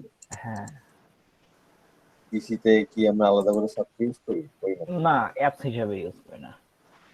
হ্যাঁ, তো গুগল ড্রাইভ নামে একটা সফটওয়্যার আছে। যদি সেটাকে, এই যে গুগল ড্রাইভ, এটাকে যদি আমরা ইনস্টল করি তাহলে হচ্ছে আমরা আমাদের গুগল ড্রাইভে যে 15 জিবি স্পেসটা পাই না, এই 15 জিবিতে হচ্ছে আমাদের লাইভ ব্যাকআপ রাখতে পারবো। মানে আমার নেট কানেক্ট আছে, এই অবস্থায় আমি যদি আমার ডেস্কটপে কোনো ফাইল সেভ করি, জাস্ট লাইক আমি এখানে এই ফাইলটা সেভ করছি, দেখেন এর পাশে কিন্তু টিক চিহ্ন আছে, তার মানে এই ফাইলটা আমার গুগল ড্রাইভে অলরেডি আপলোড করা আছে। তো হুট করে আমার যদি ফাইলগুলো কোনোভাবে ক্র্যাশ খায় কিংবা আমার হার্ড ডিস্কটাই যদি কোনোভাবে নষ্ট হয়ে যায়, আমি কিন্তু পরবর্তীতে যখন আমার পিসিতে এই ড্রাইভ, গুগল ড্রাইভ সফটওয়্যারটা ইনস্টল করব, করে যদি আবার ইমেল দিই, সেক্ষেত্রে আমি এই ফাইলগুলো আবার ব্যাকআপ আনতে পারবো। তো এক্ষেত্রে এটা কিন্তু অনেকটাই হেল্পফুল মনে হয়েছে আমার কাছে, তাই আপনাদের সাথে শেয়ার করলাম। হ্যাঁ, এই যে যেমন 2021 মানে যে ফোল্ডারটা আছে, এখানে আমি 2021 যতগুলো কাজ করছি সবগুলো এই ফোল্ডারের ভিতরে আছে, আমি ভিতরে যাচ্ছি না, তাই এই ফোল্ডারটা আছে। তো এই ফোল্ডারটি সহ কিন্তু আমার সম্পূর্ণ ব্যাকআপ করা আছে। তো হুট করে আমার এনিহাও যদি কোনো হ্যাকিং এর শিকার হয়ে যাই, তো সেক্ষেত্রে আমি ফাইলগুলো আনতে পারবো। এটাই হচ্ছে একটা পসিবিলিটি থাকতেছে কিছুটা হলো এর থেকে। ভাই কখনো র্যানসমওয়্যার অ্যাটাক খাইছেন? যে বললাম একবার খাইছিলাম। সেই পেইনফুল না? তবে আমি বেঁচে গেছিলাম কারণ আমার সবগুলো ডাটা মানে কিছুদিন আগেই শুধু ব্যাকআপ দেওয়া ছিল। লেটেস্ট কিছু ফাইল ছাড়া বাকি সবগুলো আমি ব্যাকআপ নিতে পারছি। এই জন্য যারা ধীরে ধীরে কাজ করতে করতে যখন একটা পজিশন চলে আসবে কিংবা মনে হবে যে আপনার পিসিতে এমন কিছু আছে যেটা হারাই গেলে আপনার সমস্যা হতে পারে, সেক্ষেত্রে পেন ড্রাইভ কিংবা এক্সটার্নাল একটা হার্ড ডিস্ক ইউজ করতে এটা করলে ব্যাকআপ করতে পারবে। এই অবস্থায় আমার এক্সটার্নাল হার্ড ডিস্ক একটা ব্যাকআপ আছে এবং গুগল ড্রাইভের একটা ব্যাকআপ আছে। তো এই যে এরকম একটা ওয়ে রাখতে হয় ভবিষ্যতে কাজের জন্য, পরবর্তী দিনে তো এগুলো সমস্যা করে। জি ভাই, বুঝতে পারছি। ঠিক আছে, অনেকক্ষণই হয়ে গেল, প্রায় 9টার সময় আসছি, 11টা বেজে গেছে। আজকে এখানেই শেষ করতেছি। ওকে ভাই।